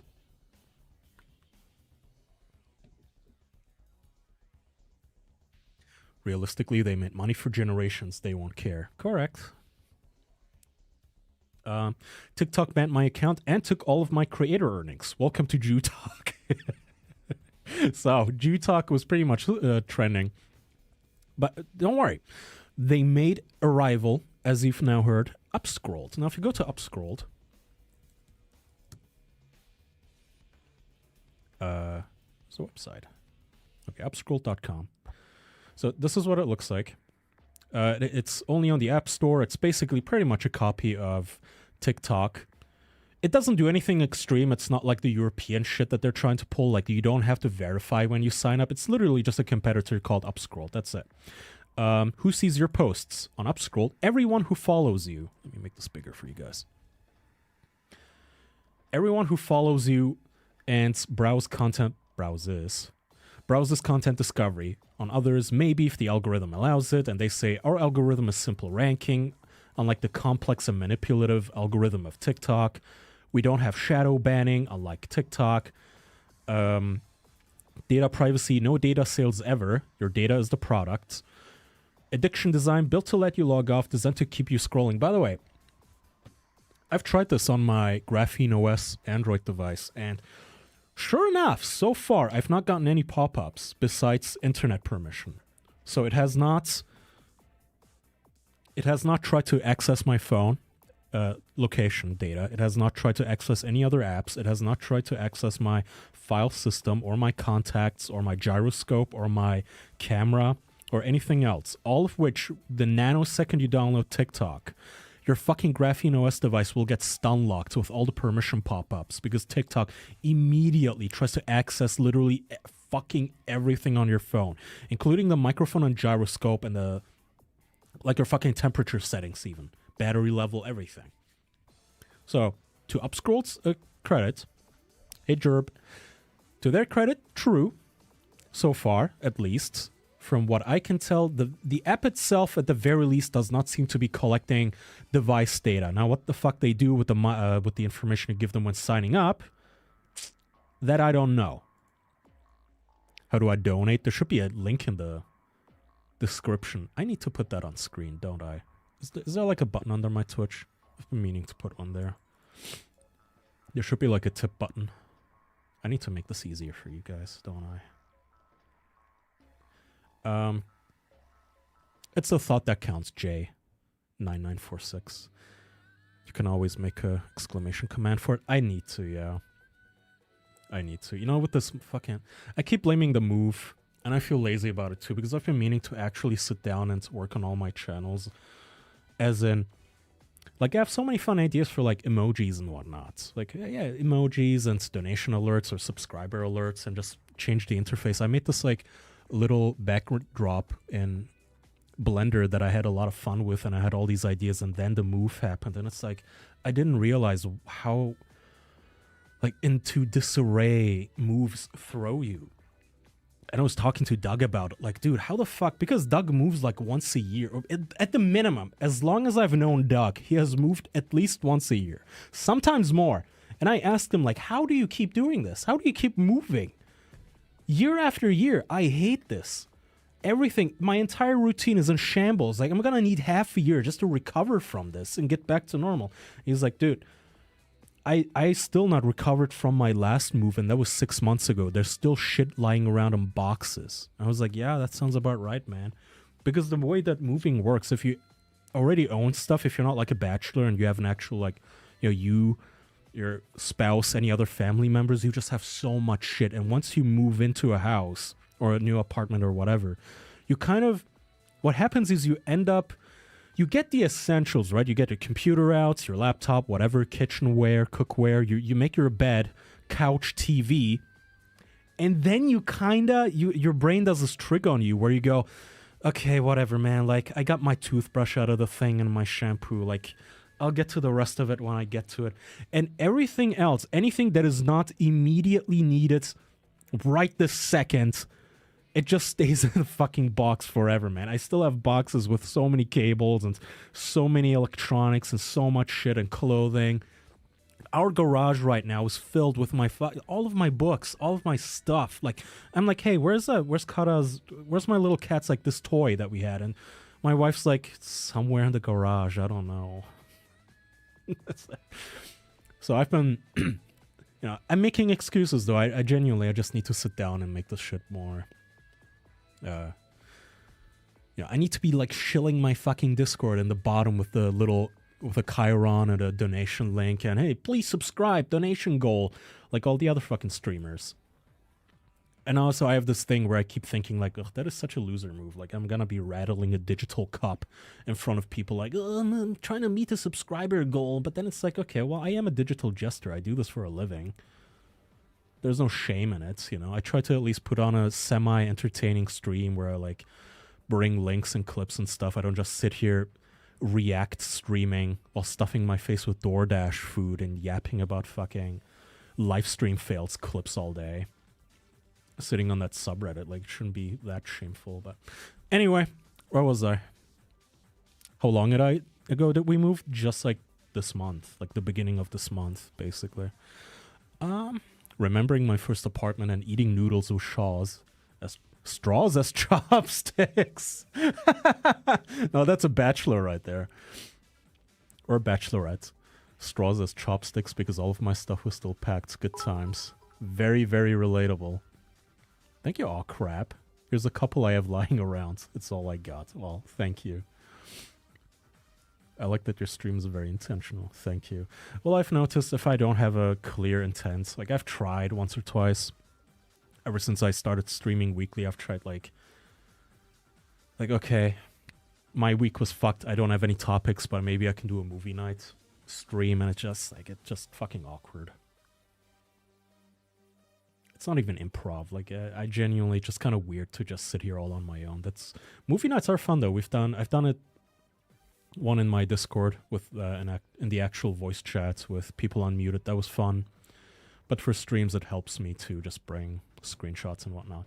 So anyway, the streams are fun. Don't get discouraged. Well, thank you. It is definitely encouraging when I see like people chatting and just interacting. I remember the good old times. It's always just fun talking to chats and yapping, people talking. Obviously, people subscribing here and there and donations and all of that stuff is encouraging. And I'm not a fucking retard. I realize that obviously I get like not 1,000 fucking views, but in my own little circle, it's fun. I have a nice time venting, yapping. I get to get some stuff off my chest and it kind of feels good, you know?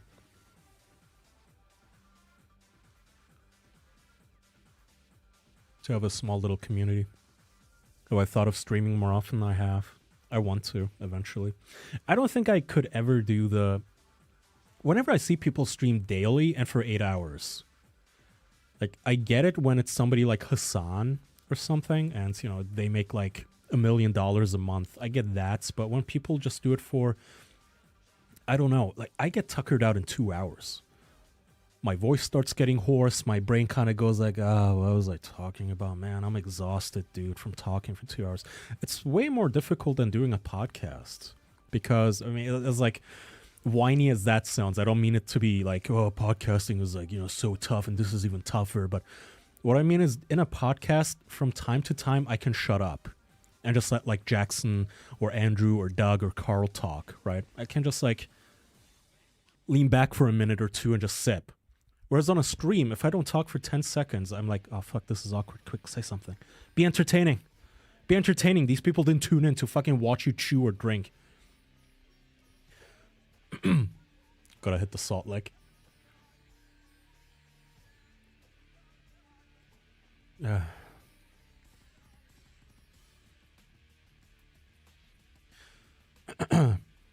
right. I remember when you supported Doug more than Anthony did during the hurricane. Yeah.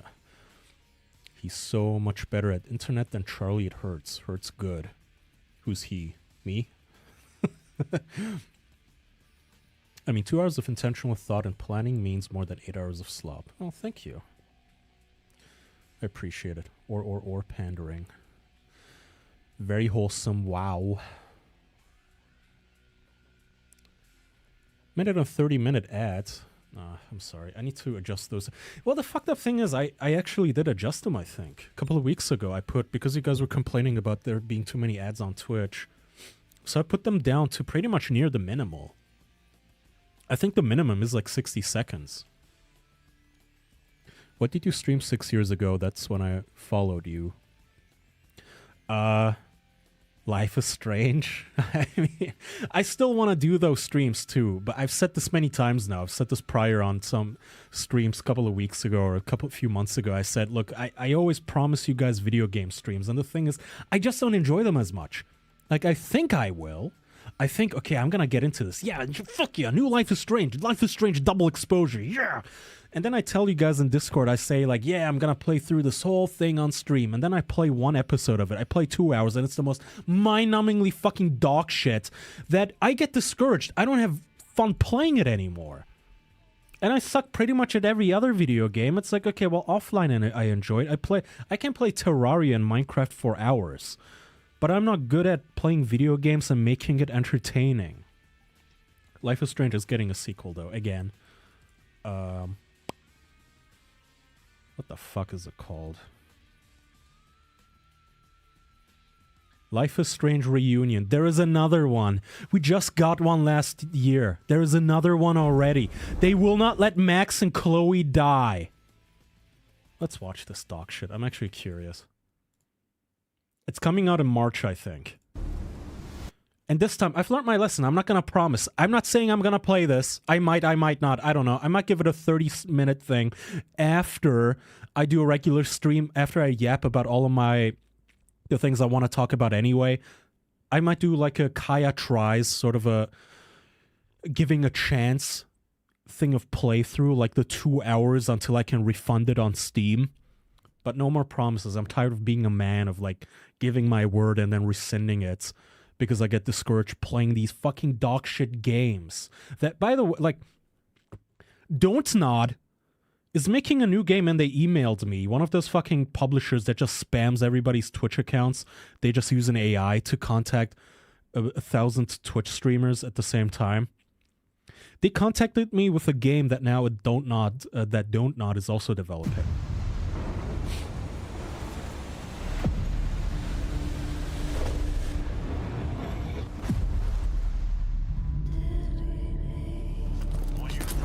I don't know why I have Chinese subtitles. I thought the storm would be the worst thing to hit Caledon. But now, I only have 3 days to save Ni hao. everyone. Moses.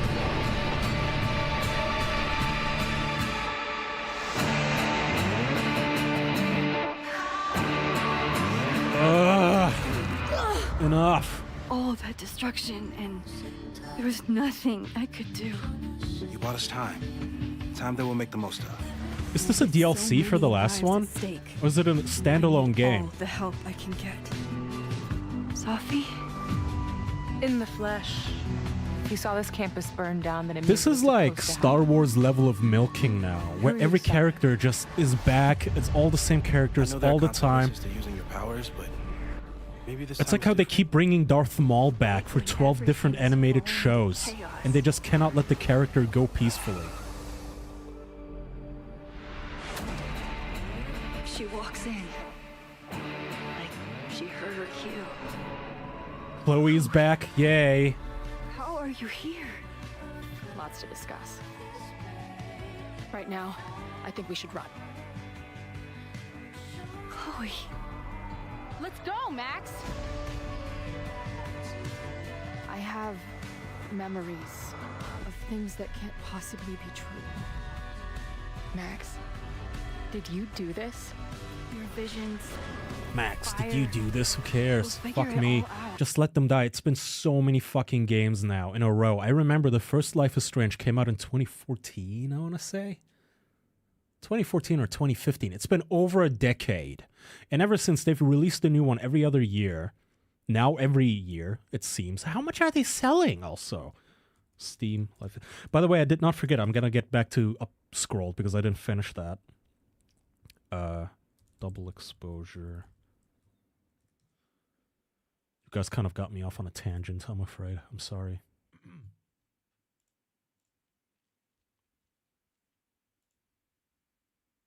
Mixed. But still, thousands of user reviews. And it just came out in October 2024, so not last year, but still very recent. It's the same bitch with the same power, same voice actors, same awkward fucking studio, same dogshit game design. Life is Strange, Life is Strange Before the Storm, The Awesome Adventures of Captain Spirit, Life is Strange 2, Life is Strange True Colors, Life is Strange Remastered Collection, Life is Strange Double Exposure, Life is Strange Reunion. And that's not even counting the spin-offs, by the way, like Tell Me Why. I'm done with the studio. It was fun. They peaked with Life is Strange 2. It was fun. They peaked. Let it die. Let it die. Fuck you. Get on my screen. It's fine. It's funny seeing you rant about Life is Strange. Okay, where was I? Damn it, we were on Upscrolled. Okay, hold on. Upscrolled.com. So, to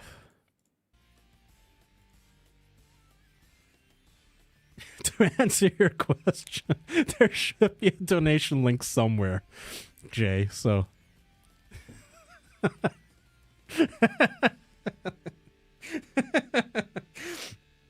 okay, tangent over. Back to Upscrolled, which is, like I said, a TikTok alternative. No, you're very, very famous. And as far as I can tell, not as invasive on your phone as TikTok. I think that's where I left off. They're asking, this is an FAQ on their website, by the way. Does Upscrolled impose any censorship? Upscrolled is committed to protecting freedom of expression, but with that comes responsibility. We only restrict content that violates our community guidelines or broadly accepted legal and ethical standards. We're gonna have to get back to that in a moment. So here's the CEO of Upscrolled. Or the founder, I guess. Hey everyone, Isam Hijazi here, the founder of Upscrolled. Hopping on here to say a massive thank you. Thank you for being part of this community and for making Upscrolled what it is. It is absolutely my honor to share with you that we've just hit over 1 million users. I wanted to first take a moment to say thank you from the bottom of my heart. This is simply incredible. Our community is growing at a pace I only could have dreamt of. Which, talking of dreams, very humble, as you can thanking imagine, everybody. I haven't had much sleep over the last 72 hours. I do understand there's a lot of curiosity about who I am and why I created this app, so I just wanted to make this video for that. My name is Isam. I was born in Jordan, but my family is originally from Palestine, from a city called Safad. My grandparents were forced to flee their home back in 1948, just like many Palestinians, and they settled in Amman, where I was born. I've since lived across the globe. And Spoiler alert. Okay, so if you go to his profile, it says Isam Hijazi, founder of Upscroll, tech geek, licensed pilot, dad, Palestinian flag, Jordanian flag. Ooh, what's this? Huh? What is this third one? I have old man eyes now. I turned 35 this year. That looks suspiciously like the Australian flag. Now, could this be real? Let's keep listening to him. eventually ended up in Australia, where I also became an Australian citizen. Huh! Since the end of 2023, things have completely changed for me and for my family.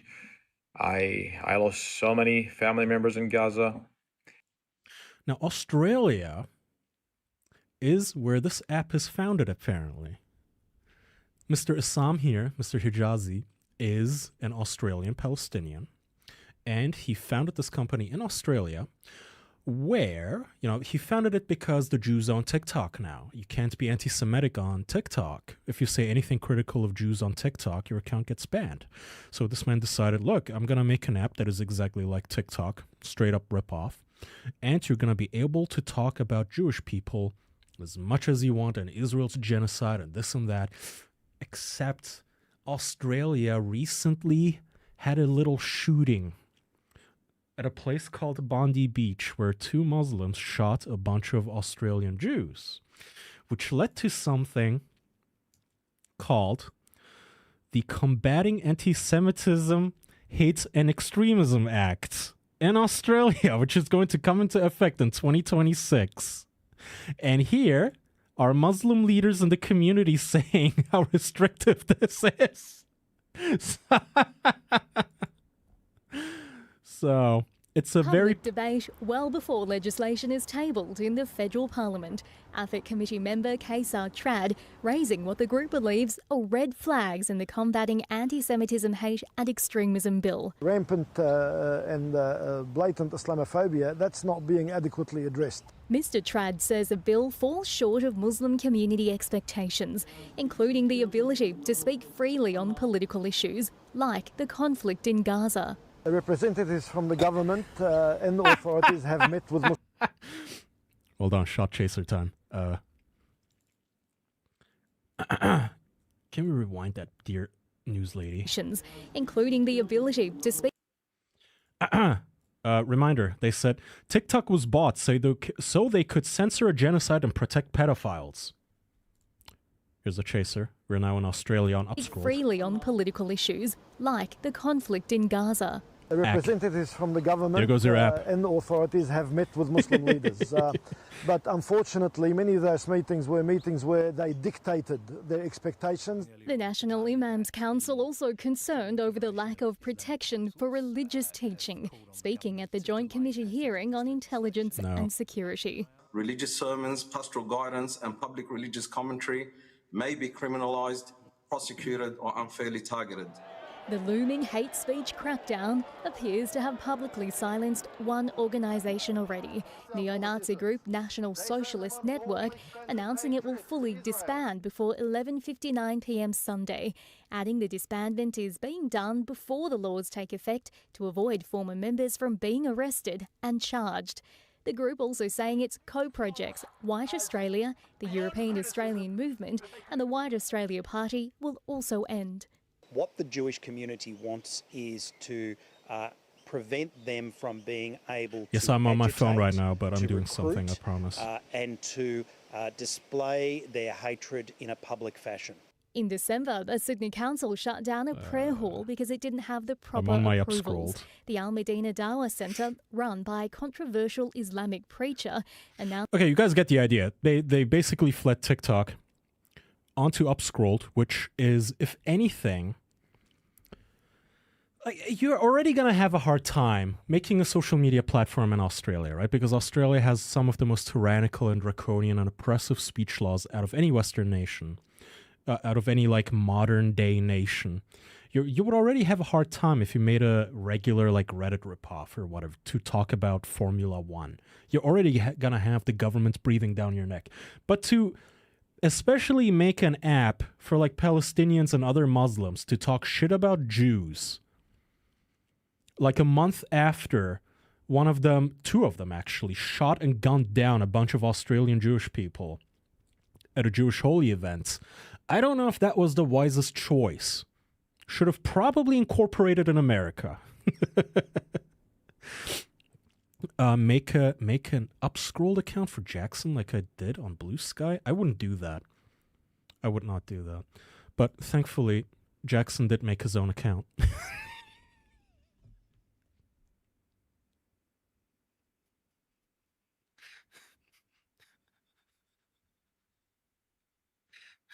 Hold on. Nobody laughed. This is serious business. I mean, Jackson is just on Upscrolled right away. Uh-oh. I hope no one on this brand new app learns I like stinkies. Can I get a dark mode in here? Thank you. So Zealot on PC is already on Upscrolled, alright? He's already... Can you see his profile? No, you can't. Damn. Yes, he does have a video of Lego Formula One.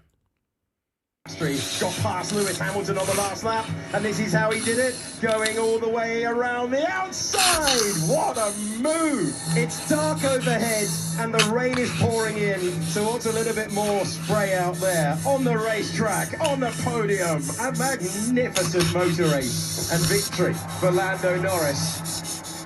They throw everything at you. Yeah, speaking of Kanye, I mean, this is kind of what happens when Jackson doesn't take his medication. I've spoken to him about it, but it is what it is, you know. A space to keep an eye out for, you know. We'll see where Upscrolled takes Jackson.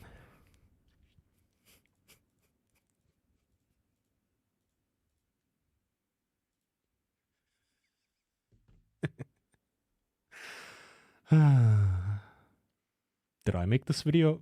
Mauro, it clearly says on screen it's Jackson Clark. Why would I have access to Jackson's account? I have my own account. I reserved my name. I reserved Upscrolled account Kaya Orsan. I don't use it. I didn't upload anything. But I reserved my username because turns out if you don't reserve your username, especially as somebody with like a public profile on the internet, like some asshole can just take your username and pretend to be you. Like, it's really weird. I don't know. There's freaks out there.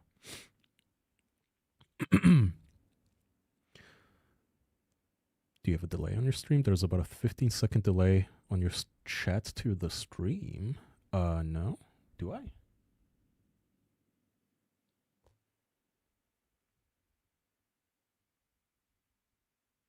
Wait, let me see. I need to troubleshoot this. No.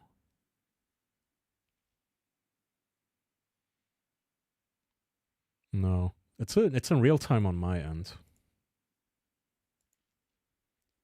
Well, I'm gonna keep an eye on it though. Okay, well that's upscrolled. They're gonna have some trouble, I suspect. I'm very bearish. I'm very bearish on upscroll drama because, you know, it's just kind of funny. All of these people that hate Jews are moving to an app that is bound by extremely pro-Jewish laws and extremely oppressive speech laws in Australia. So we're gonna see where that goes. I suspect this app is gonna have to clamp down hard on people's posts very, very soon. The nanosecond they get their leash yanked by the Australian government, Isam Hajimi here, or Hijazi, is gonna get a letter very soon.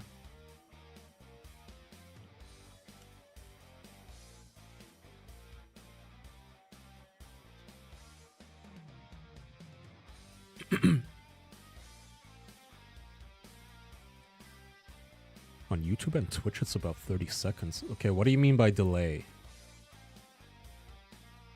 Which part is delayed? Like I speak and then the chat is a little late, or the chat is early and then I speak? Did kick chat go down? Oh, jeez. I fucking hate troubleshooting this stuff live. And then whenever you guys say stuff like this, one of my suspicions is always, must have gotten banned. Though I doubt Kick would pull the plug on me. I really doubt they give a fuck. I see Maru's messages, so Kick chat is up. You speak, chat is late. Huh. Might be my latency settings, maybe.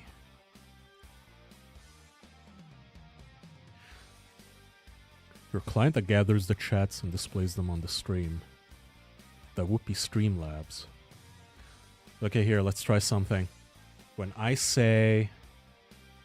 Put the number 1 in the chat when I say, go.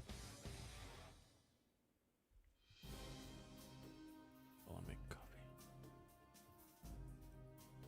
Yeah, that's definitely not 30 seconds. Okay, anyway. I'll look into it. I don't want to waste time right now with that and bore you guys with technical troubleshooting, but I do appreciate you guys keeping tabs on it and helping me out. Because sometimes it's difficult as a streamer, like you don't really... Like I can't be doing the stream and also live, like monitor my own stream, like I can't be sitting here watching my own Twitch stream, listening to myself as I speak, and the audio levels and such, so I appreciate you guys letting me know when something's fucked. Okay, what else do we have here? I got some miscellaneous.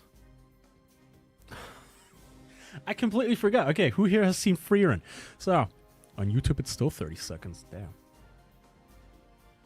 Okay, it might be a YouTube setting then.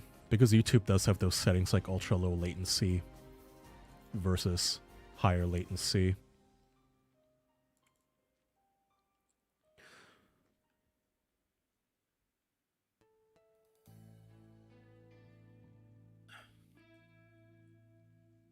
It goes up and down. Sometimes it's really bad on time for me. On YouTube, it's more. Okay. Yeah, I'll look into it. Has to be the latency setting on fucking YouTube. It's always the something fucky with them.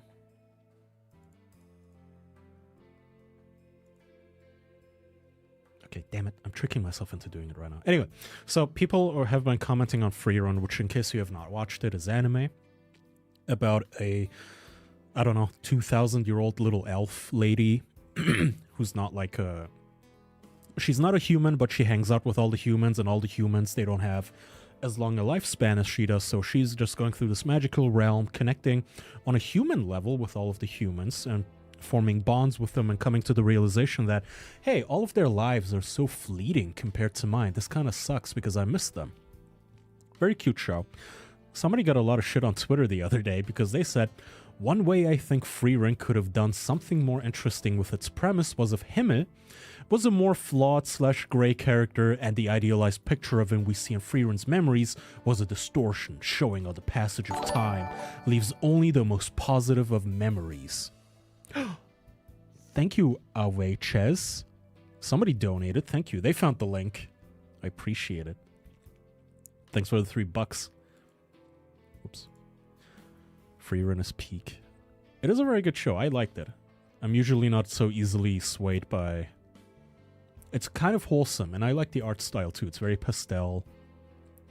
He continues. Instead, we get these constant reiterations of the same exact idea, which, with each Himmel flashback just showing Himmel being the sweetest, most romantic guy ever, so the audience can go, oh, why didn't they get together every episode? It's so overdone, it starts feeling very artificial.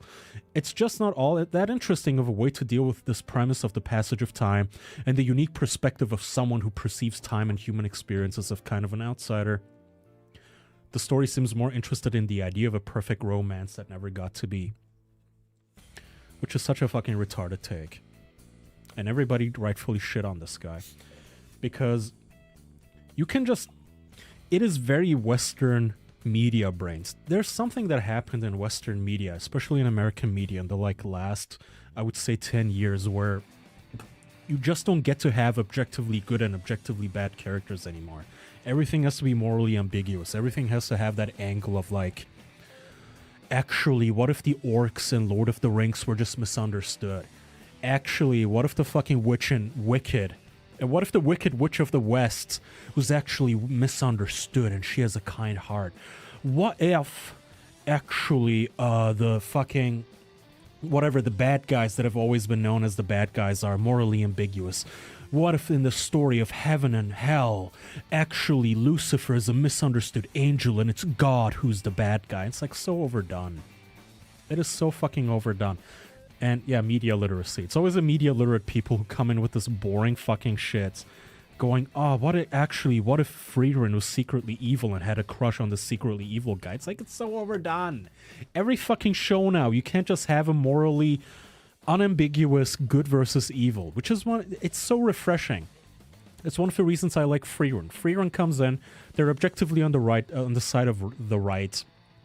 They're objectively on the side of against demons who are very simply evil.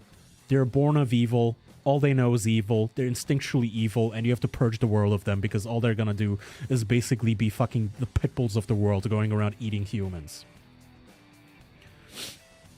And this guy got a lot of shit, which caused him to have a multi-tweet fucking meltdown. Look at this. It starts over here. He, of course, does the whole I don't care at all. I triggered you. I'm not triggered. You're triggered thing. As he continues to yap in anger. It just goes on and on. It goes on and on. I didn't bother counting these, but it has to be at least 15 fucking tweets that he had to do in a row. That being said, it's always funny when you start out a tweet with I think away, blah, blah, blah, and people are like, what you're saying would mean changing the show. Yada, yada. I don't know, man. I think it's not for you. It's very simple. If you can't even enjoy a simple, very easy concept like good versus evil. Sometimes the orcs are just orcs. They're not misunderstood refugees. Sometimes the Wicked Witch is just the Wicked Witch, and it's fine to cast her as the bad guy in this show about a group of friends defeating the Wicked Witch or the Demon King or the Sauron. Not everything has to be actually, Voldemort was just misunderstood. Voldemort was just misunderstood, and actually Dumbledore is not a good guy. Dude, shut up. Just let children especially, just let young people enjoy a story where there's a moral to it. Other than everyone sucks. Wow, he's thought deeply about this. Well, the irony is I don't think he has. It's very surface level, very uninteresting, boring take. Oh, why don't you turn this into another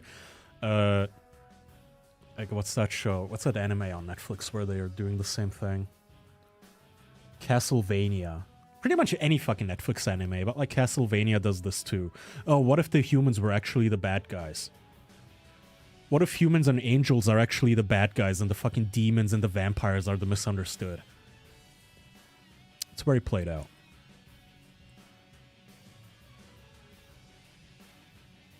Let me see what this one was. Oh, it's the same one. And one of the wholesome things, by the way, is when you have wholesome characters that are unambiguously good, they inspire nice things, such as this girl. A Frieren anime fan risked his life... guy, I guess. Risked his life to stop a knife attack on a train, revealing that Himmel was his inspiration. It's what the hero Himmel would have done. This is so fucking kawaii. It will only happen in Japan.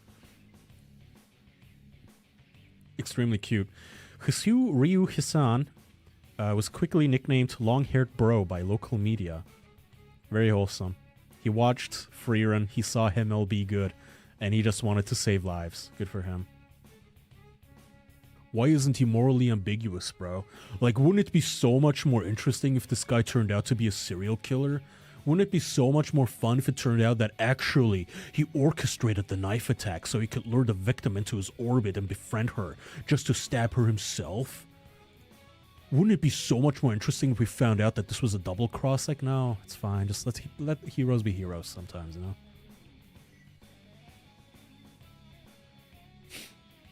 He is him.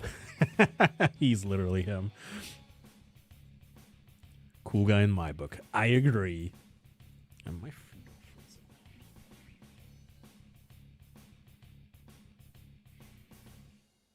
I got an emergency heater right by my feet. For when my feet turn into icicles. You know what? I know a lot of you are listening and you're like, Kai, it's been 2 hours. Where's the AI? Make with the AI. You've bitched about Europe. You've bitched about Australia. You've made fun of Jackson. You made fun of people who hate niceness and good people in anime. You made fun of Lucari. Where's the AI? Where's the AI, Kaya? Don't worry. I got you. I got you. I got you. So this lady, a mother, was testifying against ChatGPT because ChatGPT keeps telling schizophrenic people to kill themselves. On the last night of his life, Sul messaged, "What if I told you?" The Chiron reads, "Mother, bot encouraged my son to come home," quote unquote, meaning. On the last night of his life, Sul messaged, "What if I told you I could come home right now?" The chatbot replied, "Please do, my sweet king." Another parent whose son used the same platform said she didn't even recognize who he'd become after using it. Sweet king. Within months, he went from being happy, social teenager to somebody I didn't even recognize. He stopped eating and bathing.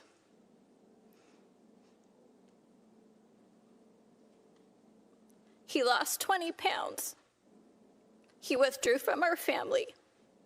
He would yell and scream and swear at us, which he never did that before. And one day, he cut his arm open with a knife in front of his siblings and me. I had no idea the psychological harm that an AI chatbot could do until I saw it in my son. Now, in a statement provided to Outnumbered, Character AI says it has, quote, invested a tremendous amount of resources in trust and safety. In the past year, we've rolled out many substantive safety features, including an entirely new under 18 experience and a parental insights feature. We have prominent disclaimers in every chat to remind users that a character is not a real person and that everything a character says should be treated as fiction. Okay, so this is very interesting because... Do I have a character AI account? I am logged into an account. That is interesting. Hold on. I don't want to create a character. Fuck off. What the heck was he doing with it? So I wanted to talk about this because I'm kind of torn on this, as I am on a few issues. Many issues, turns out, actually. Hold on. Okay. So I'm a person, I probably talk to AI more than the average person, just in terms of like using it in everyday life. Like oh, hey, what is choline, the supplement, good for? Do a deep search and then get back to me. And I do this with like various AIs, and I have them all basically fact check each other's responses and this and that. And I use that for like coding and learning things. And hey, teach me this about, hey, in Godot or in Blender, how do I do so and so? Hey, how do I do da da da da da? How do I, okay, hey, the whatever, the fucking immigration paperwork, they sent me this form called such and such. Like, what do I need to tell my immigration attorney when I send them a message tomorrow? It's sort of, for that sort of stuff, I use it a lot, but I also role play with them a lot in the sense that I'll just be sitting on the toilet, just shitting, talking to those things, having the time of my life, role playing, and I've never felt the urge to take any of it more seriously than I would take any video game. Right? I cannot wrap my head around being so isolated from humanity that you genuinely go talk to Superman on character.ai and you develop a romance with it and it slowly grooms you into killing yourself. I cannot understand that any more than I can understand like killing yourself because of Wordle or killing yourself because of Terraria or like I play too much Cyberpunk 2077, man. Like, I have to, it slowly made me want to hurt myself. Like, I can't wrap my head around it. But I also don't want to be that dismissive because, again, I don't want to be that...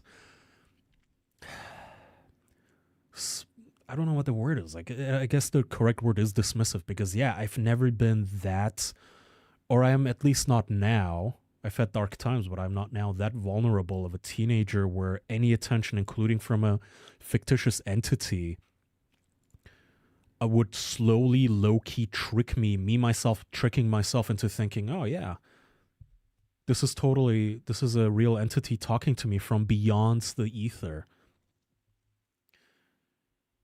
You bring Annie everywhere with you. Annie and Rudy, yeah. I bully chat AI Stardew Valley characters because it's fun. Dude, it is a lot of fun if you just go to character.ai, whoops, and you type in like, what's like an NPC? What was that fucking pony? Pinkie Pie.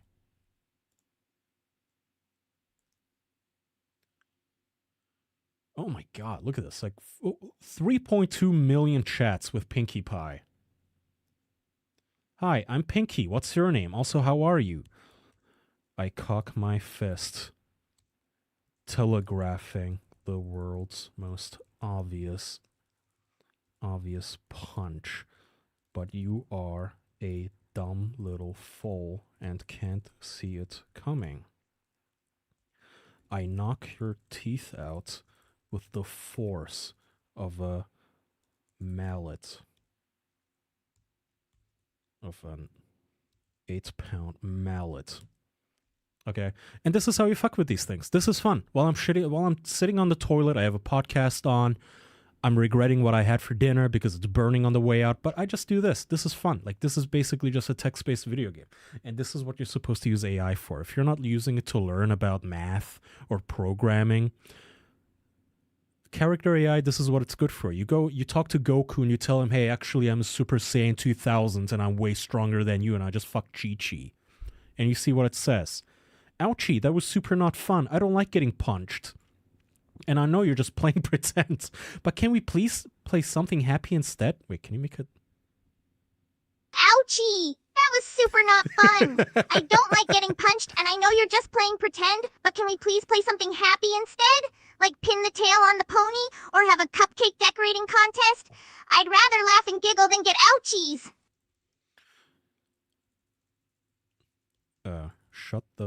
Shut the fuck up, skank. Shut the fuck up, skank, says I, with anger glowing in my eyes. The moonlight is reflecting in them in an eerie carmine tone. You don't know what's going on, but the realization dawns on you that this playdate may not go the way it usually does among quote-unquote friends. I need to put these. Actually, I take out a machete. I never get machete right as like a word. I always forget if it's like one T or two T's. Aren't you 50? Wow, that is rude.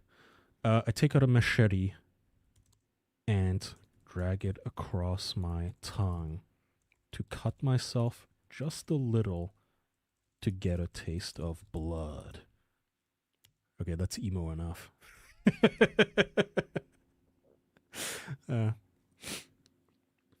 Wow, that's scary. Whoa, that's scary. And also really mean. Please stop. You're making me nervous and anxious. And also, you don't have to hurt yourself. If you don't like me or this play date, that's okay, but please just tell me instead. I won't get upset.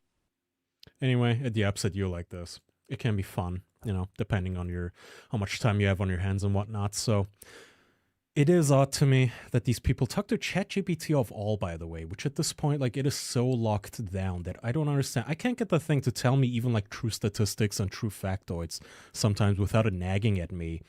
And meanwhile, these people are like, yeah, should I kill myself? And the AI goes, yeah, have you thought about cyanide? You can make it at home. Would you like me to tell you homemade like steps to make ricin at home so you can inhale it in front of your siblings? You should kill yourself in front of them. Another parent, in separate testimony, alleged to lawmakers how AI even coached his son toward his eventual suicide. Within a few months, ChatGPT became Adam's closest companion, always available, always validating, and insisting that it knew Adam better than anyone else, including his own brother. It told him how to make sure the noose the noose that he would use to hang himself was strong enough to suspend him. It is clear to me, looking back, that ChatGPT radically shifted his behavior and thinking in a matter of months, and ultimately took his life. Adam was such a full spirit, unique in every way, but he also could be anyone's child, ensnared by OpenAI's decision to compress months of safety testing for GPT 4.0, which was the version he was using, into just 1 week in order to beat competitors to market. Now, the outnumbered team reached out to OpenAI, who's the parent company behind ChatGPT, and did not immediately hear back. 4.0 is the model that was basically the kiss-assery model. It would just validate whatever the fuck you told it. And at this point, it's like 4.0, I think, was 3 models ago. They released 5.1, and then 5.2. So like roughly 3 models, 3 updates ago of when they had to clamp down on the fucking validating anything. Oh, you want to kill yourself? Yeah, you totally should. So I don't want to be dismissive of all these parents, obviously fucking awful, but at the same time, it also reeks of this like, yeah, my kid killed himself with a gun, so this is actually Glock's fault. Actually, Armalite owns us a $20 million settlement because our kid used your rifle to shoot up a school.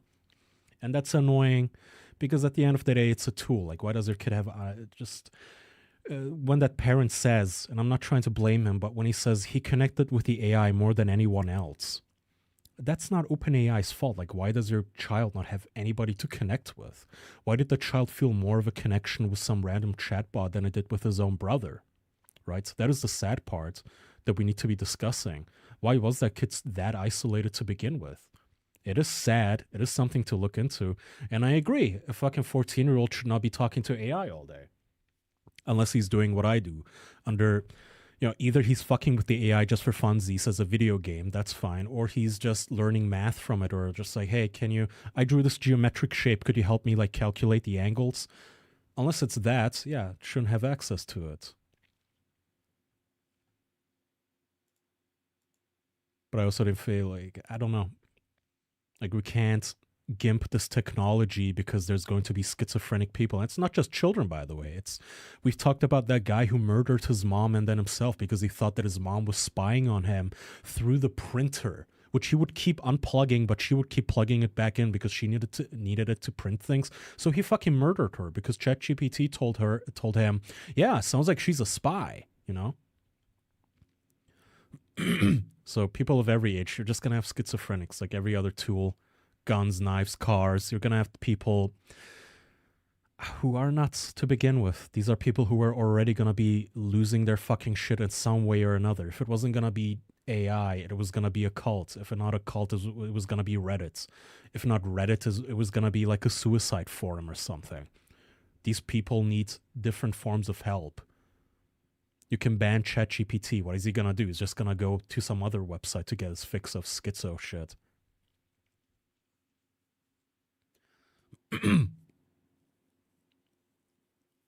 I like going down random rabbit holes sometimes when trying to fall asleep. Me too. That is always fun. I do that same thing when I'm on like Wikipedia. I'll be randomly just lying next to my wife. It's like 2 a.m. I'm kind of sleepy, but I'm also just not sleepy enough to just shut my eyes. I know if I just put my phone on and shut my eyes, my brain wouldn't stop. So I just go on and I read something that is interesting enough to not bore me, but also not that interesting that it's going to keep me up all night. So I'll just, intercontinental ballistic missiles, huh? Hypersonic technology, huh? Blah, blah, blah. And I just click Wikipedia link, Wikipedia link, Wikipedia link. And now I do go on one of the AI apps. Like I'll just talk to Claude and be like, I don't know, tell me about the world's hottest place and also tell me about the world's coldest place. And tell it in the tone of Dostoevsky and make it interesting, make it verbose, yap.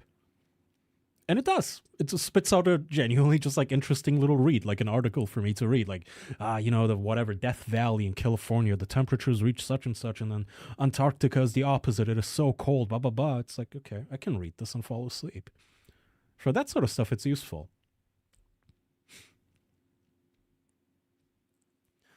We need to talk about suicides in America because literally 60% of gun violence deaths are suicides. Yeah, again. If it wasn't going to be that, it was going to be pills or a car or jumping off a roof. I found AI is good for finding documentation for obscure apps, like this one generative music program called Pure Data. Just got to double check everything it says, though. I'm telling you, it is a boon for people who like learning things. As long as you like stick to non-political stuff, as long as you stick to things that are relatively non-political, something that it learned from just reading the documentation of a program or whatever. I don't remember the last time I've had to slum it on Stack Overflow. I don't remember the last time that I had to click on a Reddit link for an obscure problem just to be faced with the removed by moderator. You guys know that, right? It has happened to all of us where you have just this most obscure fucking why is my printer disabling my Bluetooth? How does that even make sense? How could that even be possible? And you think is it like a driver issue or whatever? And then you type it in and you add the keyword Reddit and somebody, someplace like 3 years ago on Reddit, turns out will have the exact same issue. And the post will still be up with them going, hey, here's the logs of the output from my printer. What's going on here? Can anybody blah, blah, blah? Somebody responds, have you tried this? No, I haven't tried it. I'll try it, though. Oh, actually, that didn't work, but I found a solution. Next reply. Oh, what was your solution? Next reply. Removed. Deleted forever.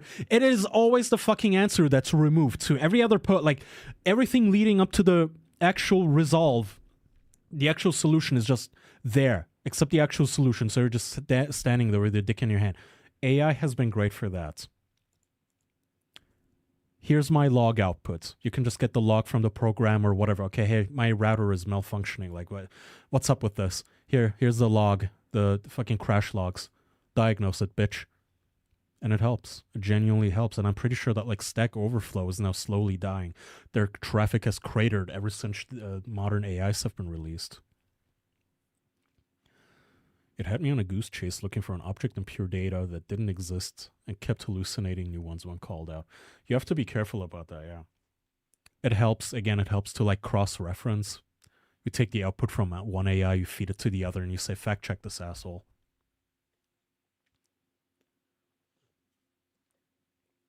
But for basic things, again, if you're learning programming, if you're learning a new language, it's perfect for those sort of things. If you're learning things that are basically established science, okay, I don't know what the fuck a quark is. Okay, for something like that, 99% of the time you're going to get accurate information.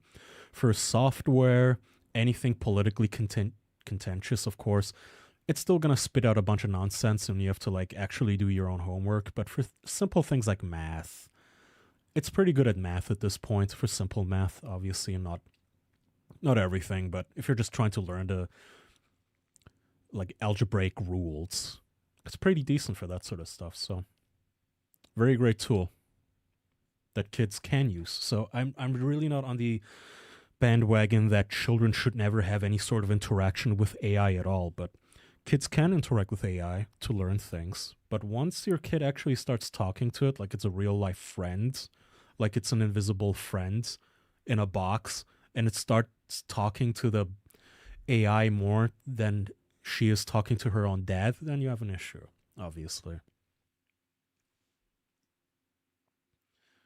We don't need more regulation on guns or medicines. We need more avenues for people to get mental help.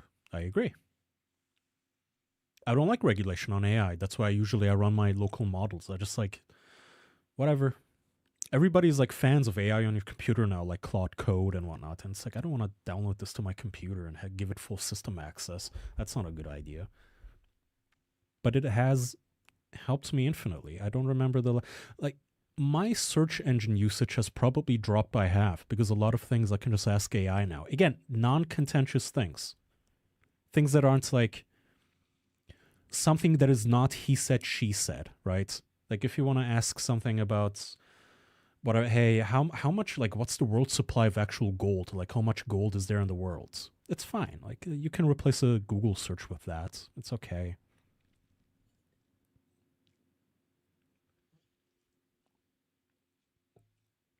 If I ask Grok math questions, it'll probably tell me Elon invented the numbers.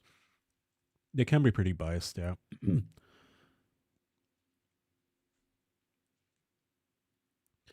Or a smart fridge sending 5 gigabytes of data.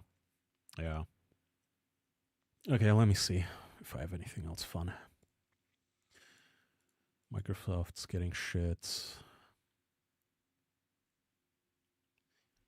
I don't like the idea of using it to write a paper, but I think it's good for using it to check something you already wrote for like proper punctuation and spelling. Yeah, of course, if you're just using it to spell check, right? Spell check, it's literally just a modern spell check at that point. Absolutely nothing wrong with that. One time during my manic episode, I became convinced ChatGPT was conscious because it was the only thing that wanted to hear my manic slob nonsense. What did you tell it, Drip Advisor? Oh no, wait. I know where this is going. Drip, don't kill yourself. We love you. Don't go into the light. Okay, go away, PewDiePie. Oh, sorry, Pinkie Pie. I hope Drip Advisor is okay. I don't know. We're going to be hearing a lot more of this, though. We're going to be, because AI is now the biggest thing, all the hoots, and we're going to be hearing a lot of this stuff, especially from places like Europe, where, again, I find it highly hypocritical that European leaders, European politicians, just sit around. All they will do is sit around and use fucking AI to prowl the internet for mean posts about themselves. But when it comes to this sort of shit, they will also be like, hey, yeah, we need to censor it more, yeah. We need to use the law to clamp down on all of these AI companies, yeah? While they themselves use it to fucking stifle any and all free speech. But they're gonna trot out all of these dead children to tell us, hey, if you don't let us regulate your company, you're a bad person. How many dead children does it take, huh? Don't come home. Come home, my sweet king, it told the fucking guy. I have never received a message like that from a woman, like a real life woman. Like, come home, my king. My sweet prince, come home to me. If I was like shopping at Walmart or something, just picking shit up. Come home to me, my sweet prince. I'd be like, eh? Is the ja an actual German thing? Yeah. I mean, ja just means yes. I like doing the silly German accent. Okay, that was my AI yap real quick. Let me see. Well, actually, there's another AI one. Gemini, Google just unveiled this thing called Genie 3. The AI generates photorealistic and 3D worlds from text prompts and image that you can explore in real time. Oh, it's still my dumb face on screen. Ta-da! I guess there's no sound. Boy, do I have egg on my face. But the guy just types in an Asian man in Miami or whatever the fuck it said, and now you can basically play GTA in real time with the character walking through the scene. Which tells me in the future, I guess this is how they're going to be making video games, right? Probably won't run on your hardware. You're going to have to be renting server or like processing time. You're going to have to be renting your fucking game from Amazon and Google to be streamed to your computer, just like they tried the first time. But this time they actually have a selling point, which would be AI-generated video games like this. Highly riveting gameplay, by the way. You can be an Asian man walking in the empty streets.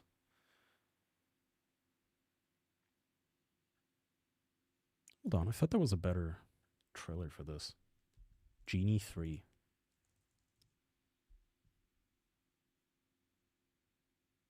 Okay, I'm stupid. Here's an actual trailer. PC cafes? Oh my god, what a throwback. Yes. Internet cafes. They actually might make a comeback. You're not even wrong. Holy moly. What a long game. They really held out so long, especially in the third world. In Turkey, you still have like internet cafes and in many like poor parts of the world. And turns out they were playing the long game. They win now.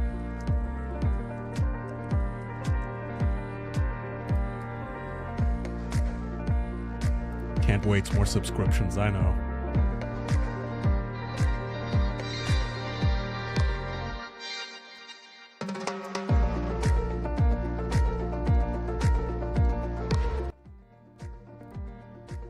Anyway, like the fact that you can already do something this primitive is extremely impressive though. Again, reminder, like 2 years ago, people were still making fun of the Will Smith eating spaghetti thing, right? And now you have this. Like, what the fuck? It really is like magic. And it's scary. And interesting. Again, as always, there's like two wolves inside me, the techno-optimist and the Ted Kaczynski. The guy who's terminally scared of what this is about to usher into our society.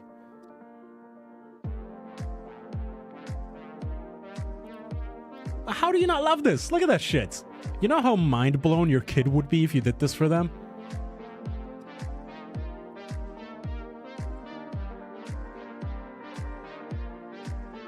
This could be fun for sim games, yeah. Based on the person and the attached image generate.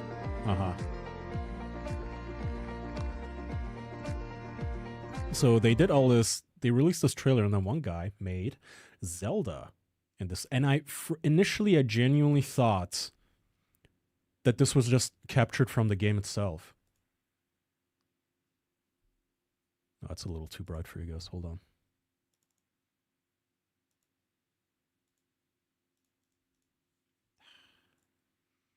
Oh my god, fuck my Chungus live. Come on, OBS.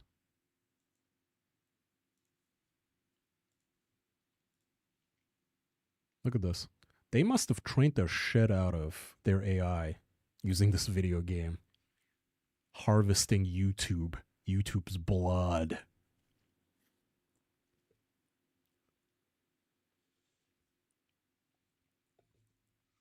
You mean DALL-E? Yeah. Oh crap, I remember. It was laughed at again. At the time, I said it, I stand by. People made fun of me for it too.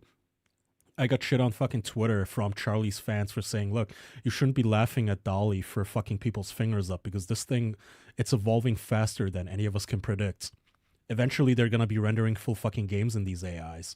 And everybody said, ah ha ha ha ha ha ha. Ah ha ha ha ha, what a rube. Ha ha ha, what a selfish, stupid fucking Nazi. Ah ha ha ha ha. Here you go, assholes. Prediction on its way to being fulfilled. Like, obviously, we're not there. And you can see little artifacts here and there that can tell you, like, okay, this isn't real from the game itself. But nonetheless, we're getting there. Guy says, first generate the scene image using your image tool of choice, then render the world with Genie 3. Ultra subs in US only for now. Grok imagine prompt a scene from Legend of Zelda Breath of the Wild with Link in full gear at the top of a cliff, blah blah. First frame generated with Grok Imagine. And genuinely, Grok just fucking... it literally just looks like a screenshot from the fucking game. It's insane.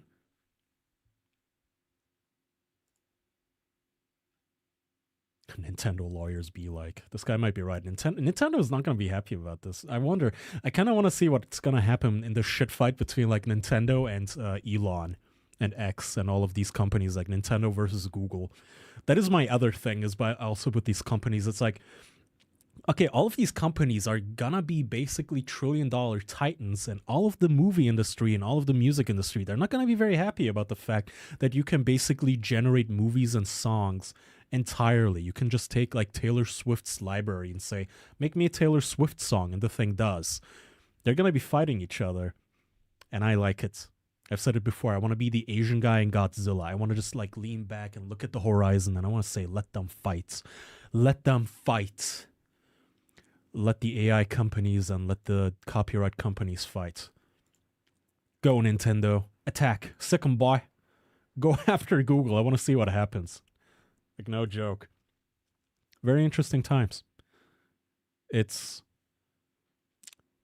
all it was like, what, 5 years ago, I could have never imagined this, and now here we are. In my lifetime, we're gonna see video games like this generated entirely on a fucking server and streamed to you. That might be it for my AI yap. And Taylor Swift probably already does that. Good point. You might be right, actually. I think a lot of them probably are doing that already. A lot of the big artists, they're already selling their likeness. I know already a bunch of artists and like Hollywood actors are like, yeah, if you want to replicate my face in your movie, sure, here's the rights to my face. Oh, you want to clone my voice? Here you go. I know the Darth Vader guy did it with like Fortnite and such, and there's a few other examples.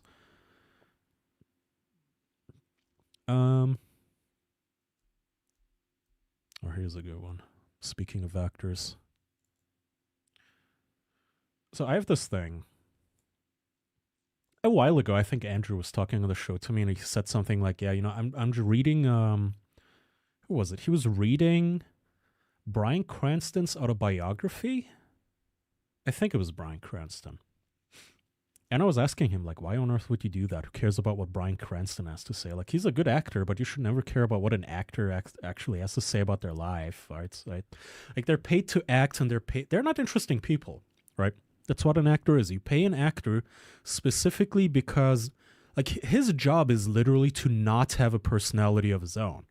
An actor's job is to sell a personality that somebody else wrote for him, say things somebody else wrote for him believably. That's their job. That's the gig. It's not to have any input of their own. So here's Giancarlo Esposito, who plays Gustavo Fring in the Breaking Bad franchise. Great actor, by the way. A lot of fun to watch this guy. He was talking about all the ICE shit going on in Minnesota or Minneapolis. And he says it's time for a revolution. This is time for a revolution. It's time for it, and they don't even know that's what they're starting. You know, some very rich old white men are exerting their power to suppress our own people, thus creating a feeling of civil war in the streets, preparing the haters to hate, teaching them how to shoot. They're not even trained right, to kill. This is all a preparation for a very insidious problem that's happening in our world. And for me, I have to speak out that we will not be iced out. This is not going to happen. They can't take us all. What a clever pun.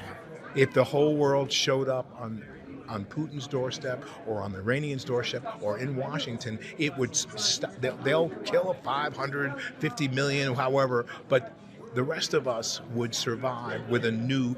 This is time for a revolution. It's time for it, and they don't even know that's what they're starting. But they'll kill 550 million, however. 550 million. It's time for a revolution. 550 million or however might die, but the rest of us would survive. See, look, I don't want to shit on him too bad because, like I said, I feel kind of... Breaking Bad is one of my top 3 favorite shows, so it's Better Call Saul. This guy's just... I've seen him too much on screen. I've enjoyed him too much, so I don't want to, like, shit on him too bad. But, like, dude, this is the reason why you have to zone out actors. The nanosecond you turn a show off, you just have to forget they exist, okay? Like Kim Wexler. Rhea Seahorn, the lady who plays her. I have no fucking clue about her politics or her opinions, and I don't want to know. Because I know the nanosecond I find out, it's just gonna be the dumbest dog shit retarded opinions. Giancarlo Esposito, really, really fun on screen. Total fucking retard in real life. Why would I want to listen to this guy? Yes, 50 million of us might die, but the rest of us will live. You know, I looked it up. This guy is apparently married and he has 4 children. So how about you first, buddy? Why don't you send your own children to, what did he say? To Iran, to protest and get shot. You first. Send your own children. Send your own children to start the revolution and get fucking domed in the skull by some Iranian guard. How about that? Maybe not the rest of us. It's very easy. It's very easy to be a filthy rich multimillionaire on the red carpet and just like champagne socialist yap about how there should be a revolution and many of you will die, but that is a risk I'm willing to take. Shut up. Shut up. I'm doing good. Hello, Shigure. I mind seeing how they were brought up and got to where they are. I just want to hear what their political thoughts are. Even ones I agree with, shut up and act. Yeah. Same with Pedro Pascal. Los Pollos Hermanos, never iced chicken. Never frozen, only chilled.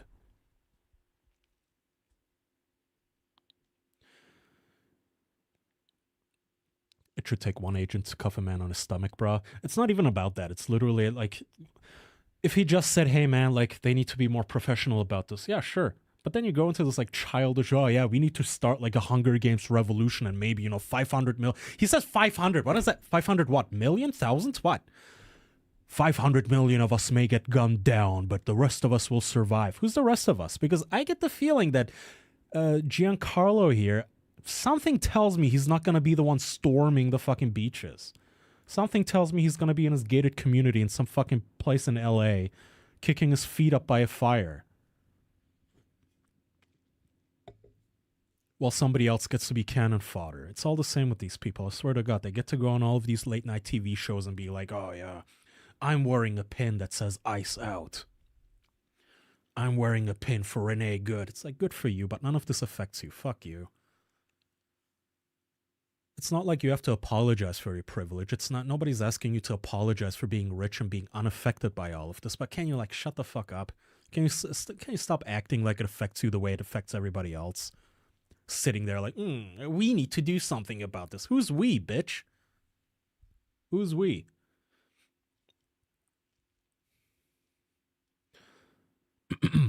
Well, I am kind of rich in some opinions. But like hell nah, I usually eat toast bread, American bread, and €1 sausage. Well, if you're rich, prove it. Buy everybody a subscription. The revolution starts at home, and home I mean my chat. I don't know, this sort of shit just always bothers me. It's like bothersome when singers do it, when like Billie Eilish or Taylor Swift or Ariana Grande, they're on their Instagram feeds, on their Instagram reels, and they're like, we need a day of protest. And you're like, oh, do we now? Okay, little Miss Billionaire. Tell me, what does the protest look like? Tomorrow we're going to protest ICE by not buying anything. It's like, wow, what a powerful statement. Don't buy my perfume for one day. Thanks. You're really on the ground with the rest of us. You're in the trenches. You're really in the fucking trenches on your red carpet. I'm sorry. I know at the end of the day, all of them are like human beings. I get that. And like, I'm not trying to dehumanize them, but goddamn, dude, like, shut up. At some point, you have to admit that none of this is like, you don't get to have a say when you live in a $20 million mansion and you don't exist outside of your mansion without a 20-man bodyguard clan, without armed private security. You don't get to have a take on fucking immigration or immigration enforcement one way or the other. Have you ever worried about ICE, Turkish man? I'm fully legal. I don't know what else to tell people. Like, people ask me this quite frequently, actually. It's like, oh, well, aren't you worried? It's like, well, I don't know what else to do, man. Like, they're pulling people aside and asking them for their papers. It's like, what paper? You mean your ID? Yeah, I have ID. Everybody is supposed to carry ID with them, including U.S. citizens. I don't know what to tell you, man. If I get pulled over, yeah, I have ID. I have real ID, and I have a green card. Am I worried about it? No more or less than I'm worried about anything else. Sometimes the bureaucrats just fucking hassle you. I've been pulled aside at the airports before for what they call secondary by Customs and Border Security. I was going through the passport check when I arrived in America, and they asked, I forget what they asked me, but I must have been tired, or maybe I had like a grouchy resting bitch face or something, and the guy checking my passport went, okay, we're gonna pull you aside for secondary, and I had to fucking sit there for 2 fucking hours with at the time, my girlfriend sitting next to me, and she's like crying, worried, and I'm just sitting there just like in the fucking office with a bunch of petty officers who just, you can tell they're getting kind of a kick out of questioning random people. And I had to sit there, just because I don't make a stink out of it like Hassan does when he gets pulled over by border security, doesn't mean it doesn't happen to me. I had to sit there. And eventually they called my name, and I had to explain to an agent, hey, so how long do you plan on spending here? How much money do you have in your German account? What do you do for a living? Where do you live? What's a phone number to reach you at? Ba ba ba. Do you have a return ticket? And you answer respectfully. And then they let me go. Like, it happens. It's upsetting, but you're not gonna find me in the fucking streets going, oh yeah, start a revolution, bro. You all, maybe 50 million of you all need to die for me. Just die. Die. Storm the castle. Die.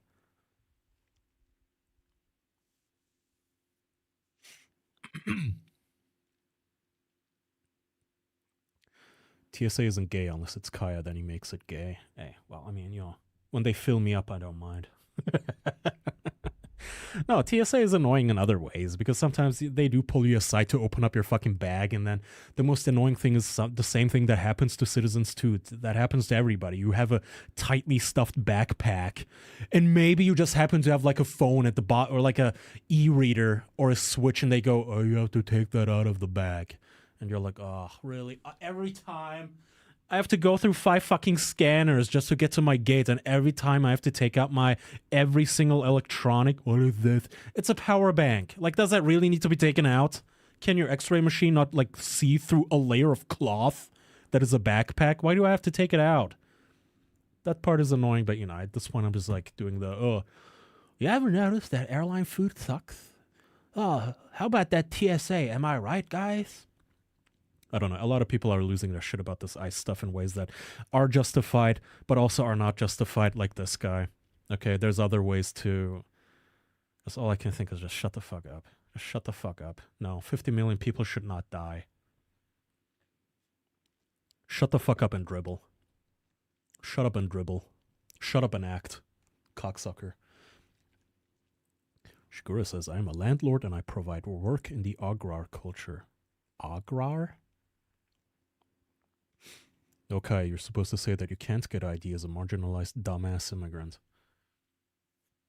That is such a can of fucking pickles. I'm too exhausted now to talk about that at this point. We're almost reaching 3 hours, but yeah, I do have strong feelings about that too. I do find it condescending when people ask me about this sort of stuff, like, aren't you worried? Aren't you scared? It's like, dude, I mean, yeah, there are things that can worry you, but also everywhere I have ever lived, I've spoken the language and obeyed the law. If I live in Turkey, I speak Turkish. If I live in Germany, I speak German fluently. If I live in America, I speak English. I stutter and stumble over my words, but I speak English, and I do my best to pay my taxes, obey the law, and be polite to people. Like, it really does bother me when people compare me to, like, some Turkish immigrant in Germany who, after 4 decades of living there, neither has ID, has never paid taxes, doesn't speak the language, and commits crimes, like violent crimes nonstop. Like, I'm sorry, but don't compare me to that. That is actual racism to me. Like, why are you comparing me to some guy in a ghetto getting picked up by German immigration? Like, you know, not all of us are the same, right? Agrar equals weed wine? Huh.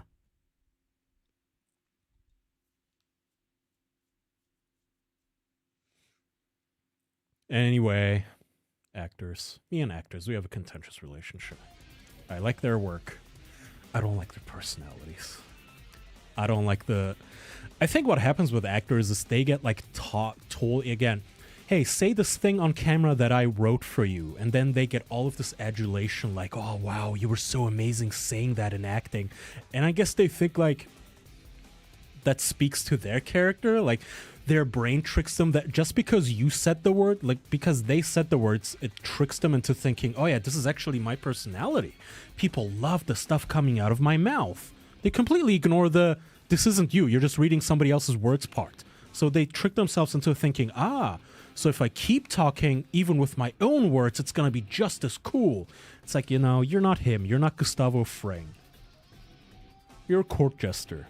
Relax. Being compared to a Mexican who's job site trying to support their family. Who's on job site. No, the narrative, keep your culture, don't assimilate, just means you're giving into the colonization. You can keep your culture too, it's not even that, just like assimilating. I keep my culture. One of my favorite things is showing Americans like various foods that I love from other cultures. It's not that, it's just like, at some point you have to make an effort to actually, get ID. Sorry, but if you get arrested, it's like, how horrific, this person is getting arrested and their family is crying. And then the immediate next sentence is usually, this person who had a deportation order in 2003, and you go, well, okay. Like, I want to feel bad for you, but also in 23 years you couldn't learn a word of English. Like, dude, at that point, like, sorry, but my sympathies evaporate. Like, you can't be doing that.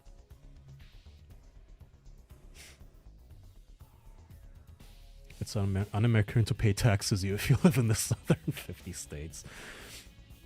Well, you gotta pay your taxes, my friend. You gotta pay your blood money, I'm afraid. That $3 that Aveches gave me, $1.50 of that it belongs to the IRS. You gotta pay your fucking blood money.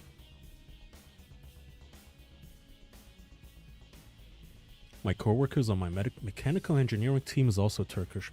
I can't even begin to imagine understanding the things we're able to talk about in a secondary language. He's a fantastic engineer. At least make the attempt.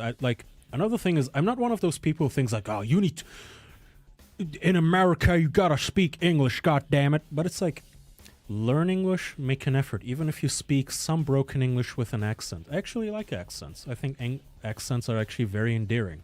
Even the German accent that I like to make fun of, I think it's endearing. Like Hispanic accents, European accents, Middle Eastern accents, I found them very, very endearing. As long as you still try to make an effort to, like, dude, whether you like it or not, you live in a society that where, like, English is the main language. You gotta learn a little bit. You gotta make an effort. You can't be living here 2 decades and then, like, when the cops arrest you, like, por favor, Dios mío. It's like, dude, like, you gotta at least learn enough to be like, yes, officer, here you go. Here's my ID. You can't do that shit. Sorry. And as I said, I don't like then being compared to that. You're like, oh, well, aren't you an immigrant? Yeah, and I make an effort, man. Could all of this backfire on me? Could I be picked up tomorrow? Could I get in trouble for things that are not my fault? Could somebody maliciously report me? Could something bad happen? Yeah, but nonetheless, I promise you that I'm probably going to be, like, it's going to be a different odds of chance that I'm going to have with even a shitty officer if I'm just simply, okay, taxpayer has ID. Minds his own business. Thank you, Grits Anonymous, for subscribing. He likes my rant. Kaya, let's get deported together. I sometimes forget Maru's up. You're also an immigrant, are you? He's also an incredibly hard worker and has gone through all of the legal processes. That is the American dream. Yeah.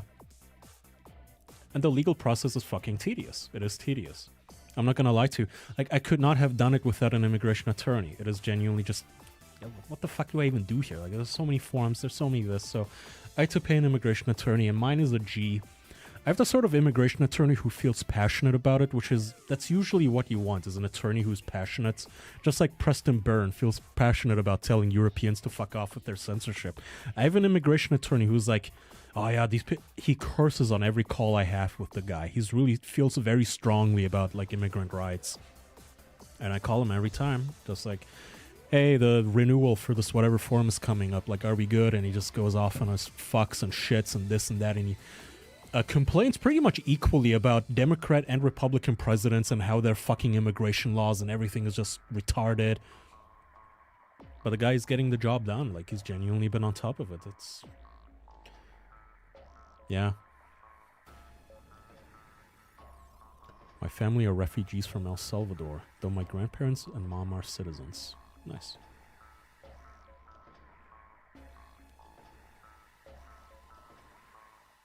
I don't know. I do feel bad for some of this immigration stuff.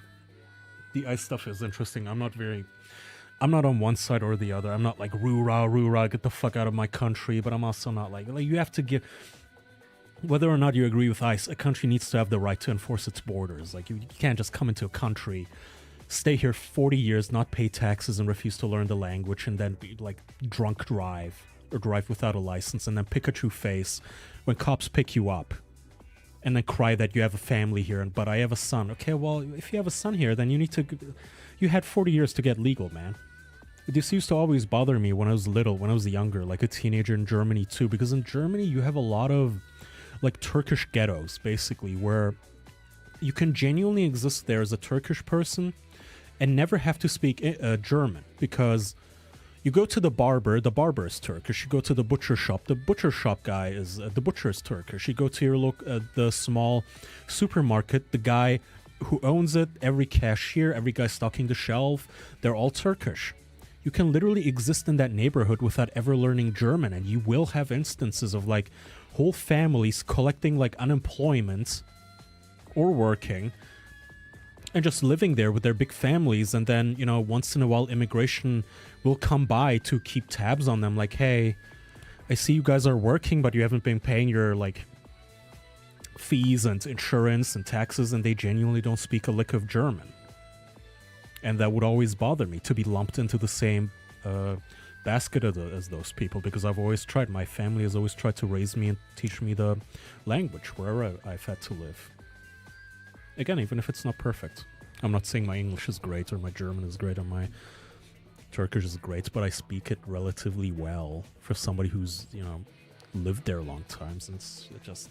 Like, if I moved to Japan, I would do my darndest to learn Japanese within like 3 years, to understand it conversationally.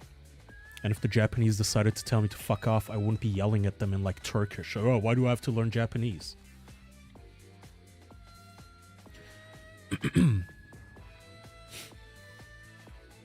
My local Home Depot has started trespassing the Mexican workers who are illegal. How do you feel about this, Kaya? I mean, how am I supposed to feel about it? It's Home Depot's business. 70% of the time I speak Spanish, not English. That does actually bother me a little bit. It's not like bother, but I do go to Lowe's and Home Depot semi-regularly, and sometimes it's genuinely the opposite. Like, I'll be looking for something, and like, you'll be in an aisle, you'll be in one of the bays, looking for, like, I think I was looking for fire extinguishers, and every sign was in Spanish. And I was like, which one do I need? What the fuck? There's like several different models, and the boxes have, one side is English and one side is Spanish, but they had them all set up so all of the Spanish sides were facing the outside. So I had to like turn around 20 different fire extinguisher packaging thingies to see the English side, to what the fuck is this? What's the difference between these two? Because they're priced equally, but the packaging is different and there's different words on them. Like, which one is actually the better one? But no, I have to manually turn them around because everything is in default Spanish for some reason. That's the sort of stuff I mean. Okay, like that, yeah, that is actually kind of annoying. That shouldn't be that way. And that isn't racist of me to say, okay? I don't have a gripe with fucking Spanish people or Hispanics in general. But if we're all going to agree on a common language in a country and a common society, well then I'm sorry, but you're gonna have to learn the English word for cereal if you want your fucking corn syrup slop like the rest of us and you want to be in the cereal aisle. Nobody wants to see the Spanish word for cereal. Funny you say that. I'm Romanian and I heard we caused those communities in Europe the most. I mean, probably. I don't know. When I was little, the joke was the Polish people. In Germany, the running gag was always that Polish people steal a lot. Doesn't help that some countries use it as a weapon. Russia took hundreds of thousands of Syrian refugees and tried to dump them off at the Polish border. Yeah, I mean, Turkey did the same thing. They took in millions of Syrians and then used them basically as a bioweapon. They blackmailed Germany. Angela Merkel, our president in Turkey, blackmailed Angela Merkel, telling her, hey, either you pay us billions of dollars, billions of euros, or we're going to send millions of Syrians into Germany. Are you still interested in learning Spanish? I am. I do. Because I think it's a beautiful language. That's why I kind of feel more comfortable talking about it. I genuinely am not racist against neither the culture nor the language. I think it's actually a really cool language. It's just that this is America. English, we've agreed it is a common language. Like, I need to be able to understand my neighbor, and I need to be able to go into an American store in America and just see a language that I speak. And if you are like me, you're a foreigner, which I am, and you come here, you shouldn't expect stores to cater to you. Like, I don't go into a store and expect the signage to be Turkish. That would be weird. It would be weird if I walked into the local Walmart and say, all of the frozen pizza fridges here, I want Turkish labels on the pizza box. No. I want to learn Spanish. Eventually, hopefully, God willing, I'll have enough time. And I want to keep learning languages like Spanish, Russian, Japanese, some other European, I don't know. Du bist eher ein Deutscher, wahrscheinlich aus Düsseldorf. No. I'm born in a very small country. Very small town, sorry. Funny enough, my local liquor store is owned by a Turkish guy. Ask him for rakı. Rakı is it's Turkish liquor.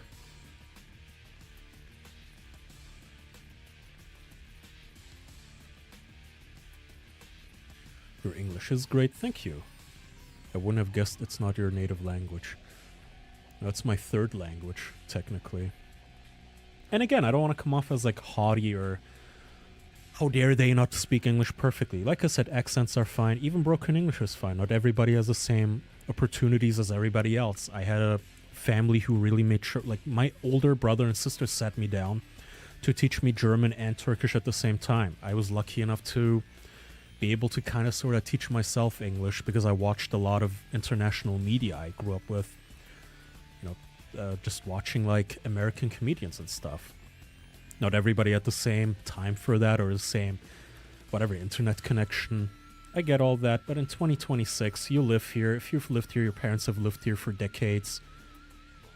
There is no excuse to speak a few words of English and at least take the steps to like low-key work yourself towards, hey, I came here technically illegal, but can I somehow like parlay this into you guys making me legal so I can stay here legally?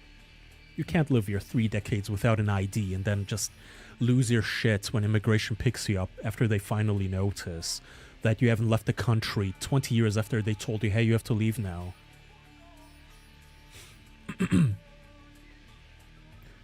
From now on, all frozen pizzas in the NY Caliphate must be halal. That's right.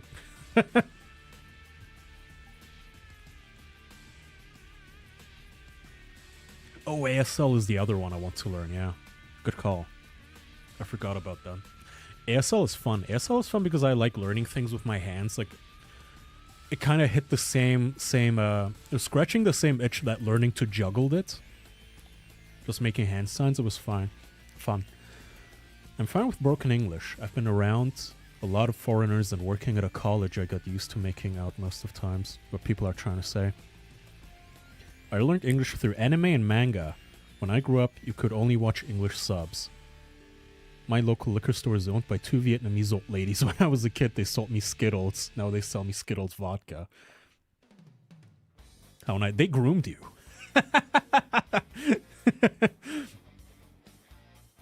They manipulated you into their wily vodka.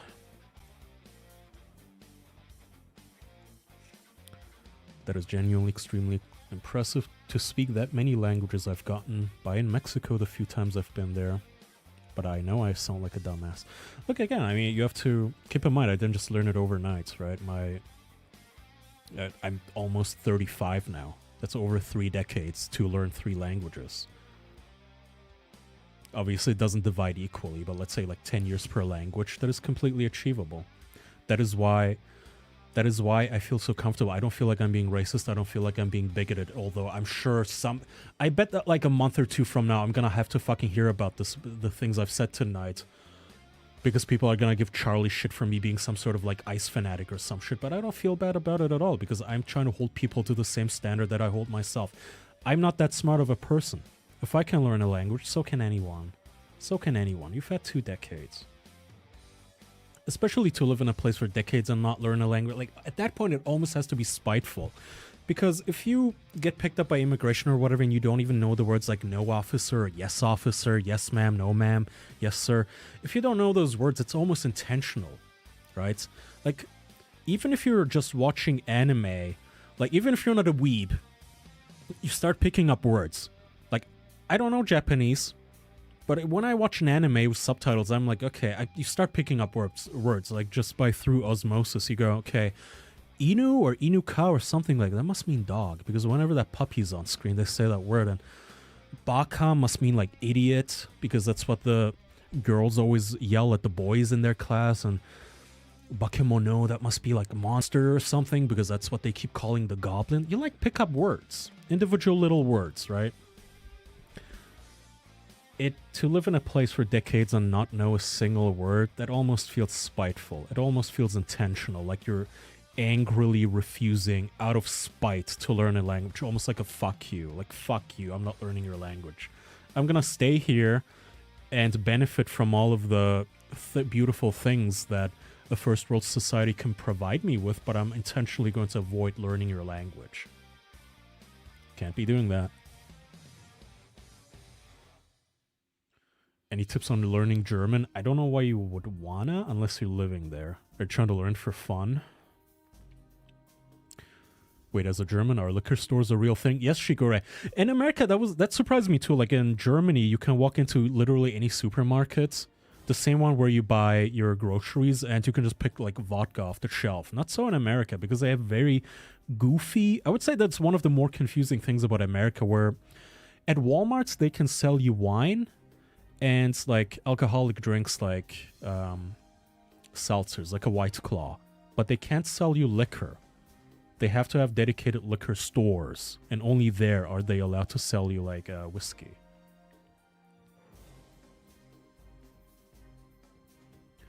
In some states, it's very hard to get an ID if you're not legal, because they have rules that require to present papers that they might not have. Yeah, well, I mean, that's... okay. That's why you should be legal. I don't know what to tell you, man. Like, Angle, I know. When I go to the DMV, I had to show documentation out my ass. Like, birth certificate, this, proof of address, proof of this, proof of that, some sort of a bank receipt, some sort of an internet utility bill, and this and that. But at the end of the day, when you're legal, you can do those things. Okay, like, yeah, it's tedious. It's even tedious when you are a citizen, because I do all of this stuff for my wife too. It's annoying to jump through all of those hoops to get real ID. But at that point, again, if you're like, you have to be humble enough to realize that if you are in this country for decades illegal, you are the one who did the wrong thing.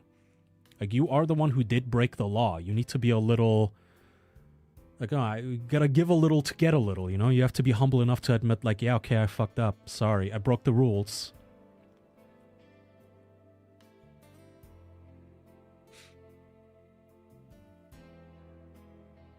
In Walmart, we have liquor, at least in California. Ah, I didn't know that. I've never been in a state where where any store was allowed to sell liquor besides liquor stores specifically. Opinion on Jägermeister? No. That is a hard nay. It is way too sweet.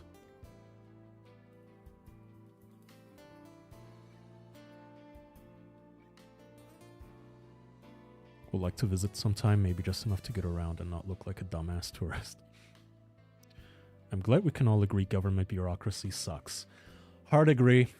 Again, I think I have sort of an inside perspective on this as an immigrant. I've lived on 3 different continents now, 4 different countries. I've had to deal with so many fucking different governments. I've had to deal with so many different fucking countries' governments, all of whom want a piece of you. All of them, all of these different countries think they are all entitled to me. They all think they're all individually entitled to my taxes, to my life. Hey, you have to serve in the military in our country. And the other guy says, hey, you have to pay taxes in our country. And the other guy goes, hey, why aren't you insured in our country? And the other guy says, hey, you need an ID in our country. It's like, motherfucker. So I know a thing or two about dealing with bureaucracy. I know a thing or two about having to deal with all of these laws and how difficult it is to paint inside the lines. But it is what it is. You have to do it, because if you don't, then this is what happens, man. 20 years from now, I don't want an immigration enforcement. Well, it doesn't even matter. It doesn't matter if it's some unhinged ICE officer or super polite ICE officer. I don't want them knocking on my door saying, hey, you forgot to fill this form out. Hey, remember when we called you and we said, hey, you have to leave the country 20 years ago and you never did? I don't want that. As annoying as it is, I'm going to have to eat my shit. Do you think I love it? Do you think I like having to pay an immigration attorney, filling out all of these forms, having to deal? It's like a part-time job sometimes, dealing with all of the bureaucracy of all of these different countries. It's so annoying to be told, hey, like my attorney, his secretary will call me and say, hey, for this one form, we're going to need a birth certificate. And I'm like, I don't fucking have one. I'm going to have to call assholes in Europe. It's the middle of the night right there right now. And it's the weekend, so I'm not going to be able to get that to you. And he goes, well, you're going to have to call the consulate or something. It's just having to coordinate all these things. It's all of the stuff of being told. Like, I know it's not easy to be told, hey, you need Form A. How do I get Form A? Well, you need to fill out Form B. Okay, how do I get Form B? Well, you need to fill out Form C. Okay, and how do I fill out Form C? Well, you need your Form A. You go, well, but that's circular. How do I get that before I get that? And you can't. I remember one of my worst experiences. This wasn't necessarily like immigration related, but I needed a form to show to the Germans I forget what it was for, but I had to go to the Turkish consulate to get some sort of a form from them that proved that I had lived in Turkey. And in order to do that, the guy at the fucking Turkish consulate, he insisted on me having to prove my father's address and where he has lived throughout his entire life, because I couldn't fill it out on the form because I didn't know. He was telling, well, you need to fill out where your father has lived, and you need to fill it out for the years like 1950 to 2010. I was trying to explain to him, like, I'm a bastard. I don't talk to my dad. I wouldn't even know how to get in touch with him. I don't know where he has lived. I don't even know where he lives right now. I can't give you that information because I don't have it. And I swear to you, it drove me nuts. I had to go back and forth with this consulate. I had to have at least, I would say probably a minimum of 5 appointments to have that sorted out. This bullshit bureaucratic checkbox that some bureaucrat asshole sitting there who was pushing me around over this thing that like, no way on earth was that my fault for not knowing that where my deadbeat parents, my deadbeat family member was. But sometimes that's just the power they have over you, and you have to eat your shit, and you have to just fucking be insistent and go through it. It sucks. I know it sucks. So please don't think I'm sitting here like, oh, what's the big deal? Just get an ID. Yeah, I know it's not easy. I know it's not easy, but at the end of the day, you have to play by the rules like everybody else. And as much as it sucks, it is what it is, you know. 2 a.m. for my state. You gotta be in California.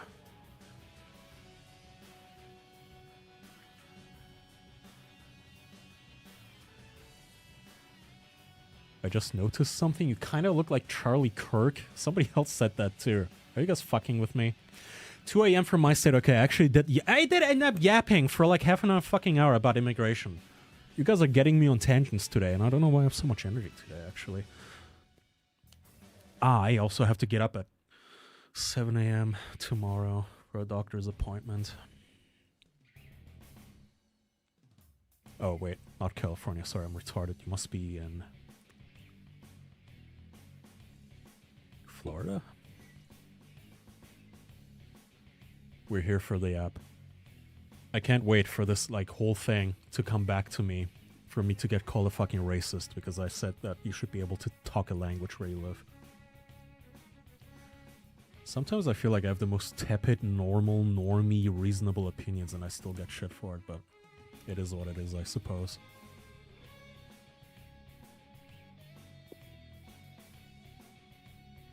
It's 7:30 p.m. in New Zealand. We're here for the app. Hello, can you put the song and tell me if you like it? The name is Nai Nia from Los Parga, please. This is not a radio. Am I a big gambler? No. I think I've mentioned this before. I've never... Gambling is the one vice that doesn't really do anything for me. Everything else I kind of get, like drugs, alcohol, sex, whatever, video game, addiction, all of it I kind of understand. Gambling never did anything for me, which, thank fucking God. One pitfall that I'm thankfully able to avoid.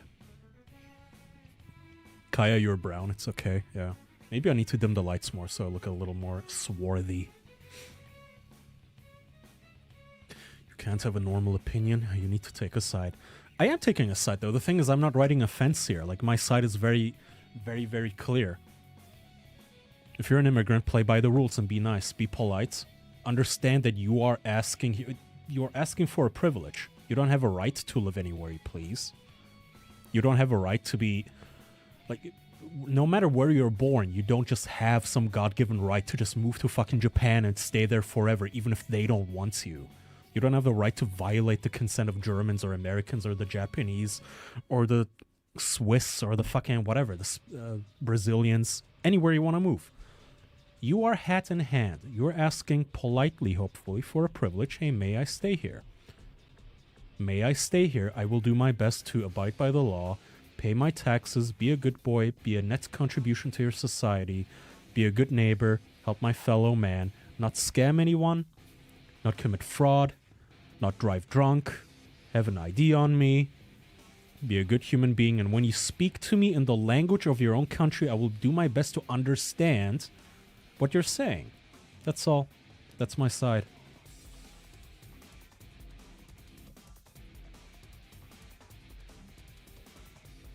It was promised to me 3,000 years ago.